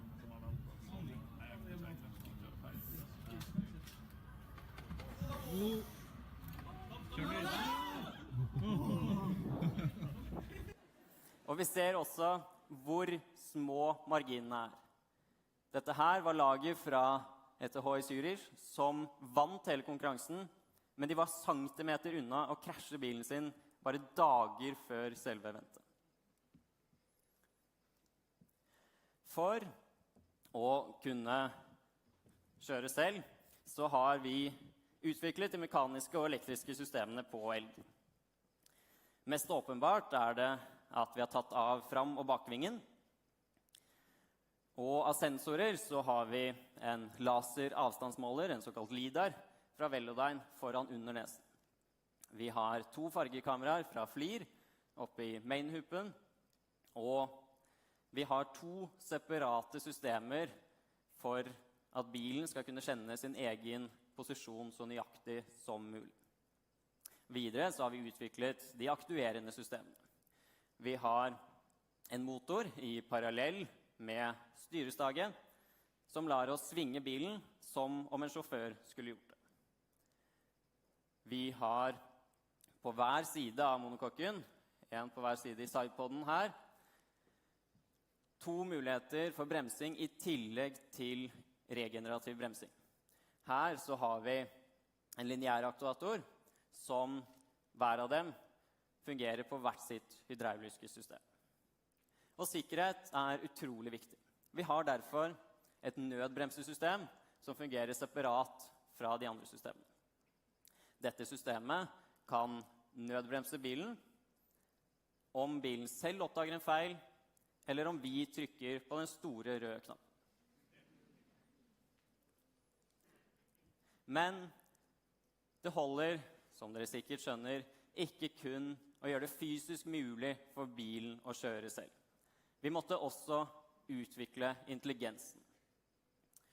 All den autonome softwaren kjører noe som kalles ROS, The Robotic Operating System. Dette kjører på en prosesseringsenhet fra NVIDIA. En NVIDIA Drive PX2 autosjåfør som har like mye prosesseringskraft som 150 MacBooker. Det er denne prosesseringsenheten som sitter i enhver Tesla og gjør det mulig for dem å kjøre selv. Vi har utviklet 2 separate systemer for autonom kjøring. Og disse 2 systemene de kan sammenlignes litt med det Daniel Kahneman beskriver i sin bok Thinking Fast and Slow. Det første systemet, det som vi fikk først opp til å fungere, og som fungerer overraskende bra, det baserer seg kun på maskinlæring. Det bruker et convolutional neural network som tar inn bildedata i ene enden og sender ut en styringsvinkel i andre enden. Det er, som Daniel Kahneman beskriver, system 1. Effektivt, automatisk, men også ganske uforståelig. Du tar ofte valg som du ikke selv kan forklare, og vi kan ikke alltid beskrive hvorfor dette systemet gjør, eller tar de valgene det tar. Her så ser vi en video litt på siden av dette systemet. I februar, og det kjørte dagen før vi hadde Revolve-dagen, og det fungerer utrolig godt. Det er ett nevralnettverk som kjører her, og det kjører på det vi har laget som en 1-7 skala modell av bilen for å bruke den som testplattform. Det andre systemet, det som vi kan sammenligne med system 2, det er litt mer sakte tenkende, det mer begrunnede, det er det som vi kaller the driving pipeline. Mange små systemer som må fungere hver for seg, men også sammen for at ting skal fungere. Her kan vi visualisere i mye større grad, fordi at systemene er splittet opp, og vi vet hva de gjør. Det starter med deteksjon. Vi må finne skjeglene som definerer banen. Her bruker vi LIDAR-data og finner områder av interesse. Disse områdene de overfører vi til kamerabildet, hvor vi har en klassifiserer som ser, er det en skjegle? Hvis ikke, så blir den grønn. Hvis det er en blå skjegle, så blir boksen blå. Og hvis det er en gul skjegle, så blir boksen gul. Her så ser vi data fra tidligere i uken, og det fungerer overraskende godt i forskjellige lysforhold og på lengre avstand. Når vi først har funnet skjeglene, så må vi kartlegge dem. Til dette så bruker vi noe som kalles SLAM. Simultaneous Localization and Mapping. Og med dette så oppdaterer vi hele tiden skjeglenes posisjon relativt til vår. I tillegg så bruker vi triangulering og sirkler for å finne ut hva som er venstre skjegler og hva som er høyre skjegler. Her så ser vi et eksempel på dette, på data som vi samlet inn for et par dager siden. Og systemet finner banen. Når det finner banen, så kan vi finne ruten vi ønsker å kjøre. Og med banen så kan vi finne ruten, og vi kan finne den optimale ruten. For å gjøre dette så bruker vi noe som kalles Model Predictive Control. Og med dette så bruker vi avansert matematikk for å regne oss fram til den beste veien å kjøre. Her ser vi et eksempel på dette, hvor jo mer vi ser av banen, jo lenger fram kan vi planlegge ruten.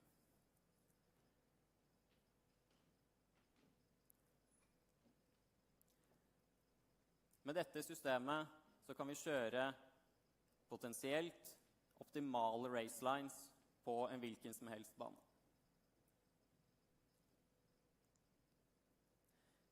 Alle disse systemene de fungerer separat, men vi må kunne teste dem sammen. Og ELG sto ikke klar før for et par dager siden, så vi brukte denne RC-bilen, 1-7-skala racerbil, og vi brukte et simuleringsprogram kalt Gazebo.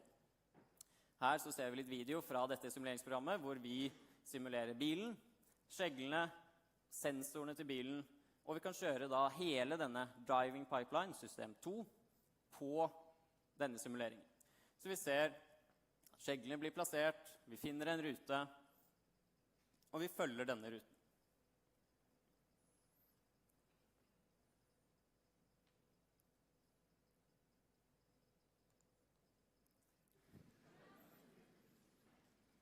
Den siste tiden så har Driverless-teamet stått på utrolig hardt.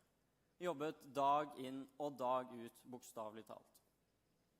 Vi satt som mål at vi skulle kjøre autonomt for første gang før avduking, og det har vi virkelig jobbet opp mot. Vi har samlet litt video fra de siste dagene, og i starten så måtte vi dytte bilen mye. Her så ser vi litt dronevideo fra dytting her om dagen. Og man kan jo stille seg spørsmålet, hvor mange ingeniører trenger man for å kjøre en autonom bil? Vi klarte deretter å svinge med en Xbox-kontroller og testet det ute. Her så dytter vi bilen og styrer med en kontroller. Så i går dro vi opp på Dragvoll. Vi skulle teste høyspennsystemet, og her ser dere resultatet.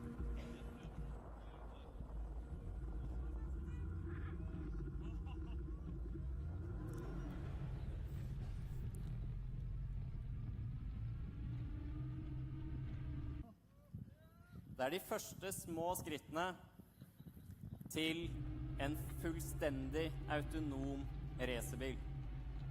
Den kommer til å kjøre raskere og raskere mot sommeren og konkurranse.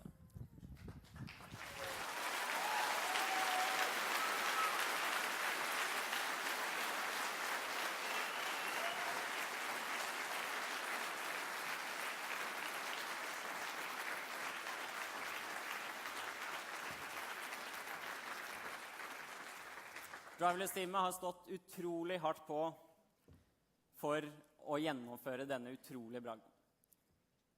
Følg gjerne prosjektet videre for å se at ELG kjører raskere og raskere mot sommeren, og la oss gi en siste applaus til Driverless-teamet.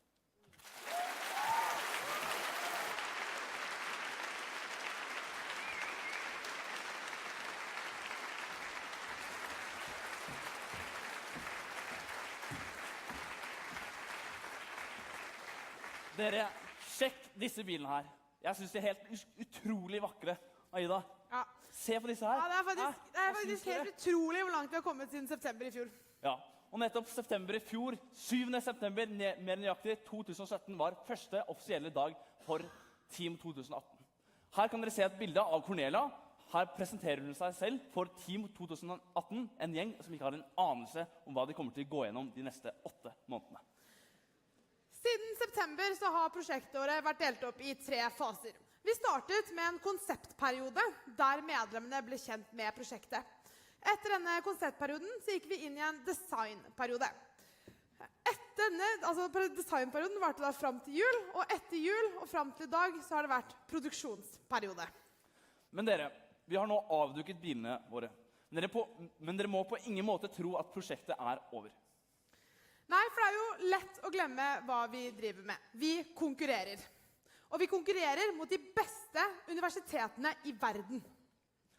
Og for å kunne hevde seg blant de aller beste i verden, så trengs det enorme mengder testing, og det er nettopp denne perioden vi går inn i nå.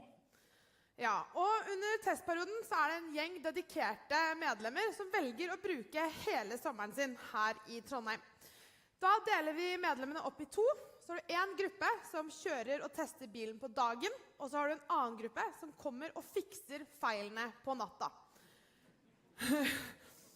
Det er en veldig intensiv prosess, men det som er veldig fint er at du lærer så utrolig mye mer enn bare ditt eget system. Det er veldig sant. Men så dere, etter testperioden så begynner den egentlige testen, nemlig konkurransene. Revolve drar i midten av sommeren ut til Europa for å konkurrere. Vi skal i år til Ungarn, Spania og Tyskland. Dette her blir 5 uker i Europa, fullt med fart, spenning, møkk, skitt, hat, tårer, men ikke minst glede og mestring. Konkurransen er beinhard, men vi satser knallhardt, og vi har høye ambisjoner.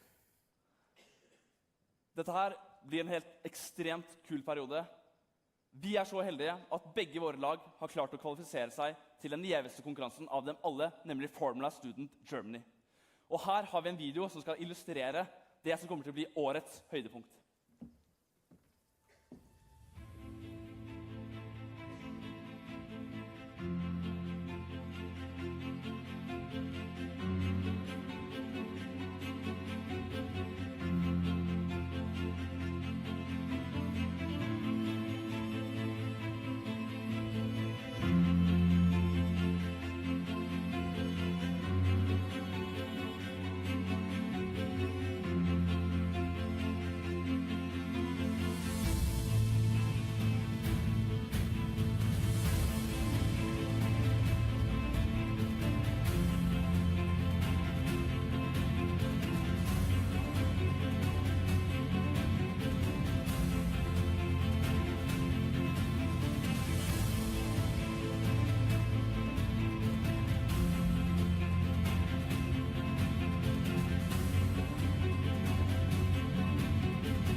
konkurransen blodig alvor, og ingenting er overlatt til tilfeldighetene.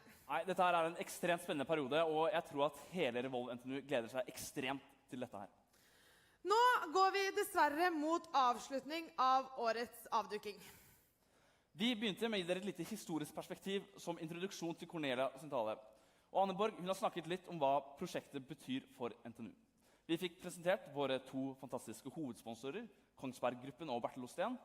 Vi fikk ha det litt gøy med Pirum, og våre fantastiske tekniske ledere fikk avduke årets 2 prosjekter. Litt praktisk informasjon, litt praktisk informasjon. Til dere som studenter, som kanskje ble gira av det dere har sett her i kveld, så har vi gruppelederopptak 6. mai. Woo! Høres dette spennende ut, så ta kontakt med våre medlemmer for mer informasjon. I morgen vil det være åpen dag på verkstedet for alle som er interessert. Når programmet er over, så er det bare å komme fram. Dere må jo definitivt se på disse lekre bilene her. Dere kan snakke med teamet, ta noen bilder med dem. Det er nå dere har sjansen. Dere kan også dra til Rundehallen, der vil Vilje stå, bilen fra 2015, og det vil også bli servert kake. Vi ønsker medlemmer og sponsorer velkomne til etterfest på klubben 10:30. Men dere, det er noe vi fortsatt ikke har gjort. Vi ønsker at hele Team 2018 skal komme seg opp på beina og opp på scenen, slik at dere kan se hvem som har jobbet så hardt og offret så mye det siste året. Ta vel imot Team 2018!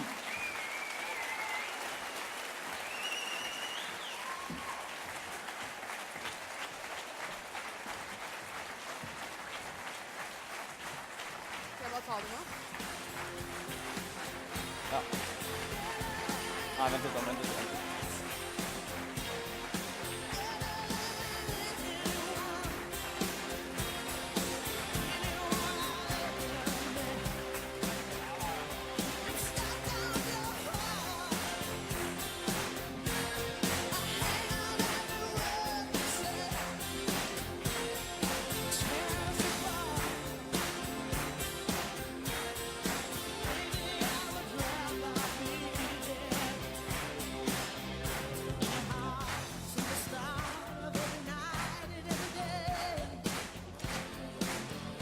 Tusen takk til alle som kom i kveld.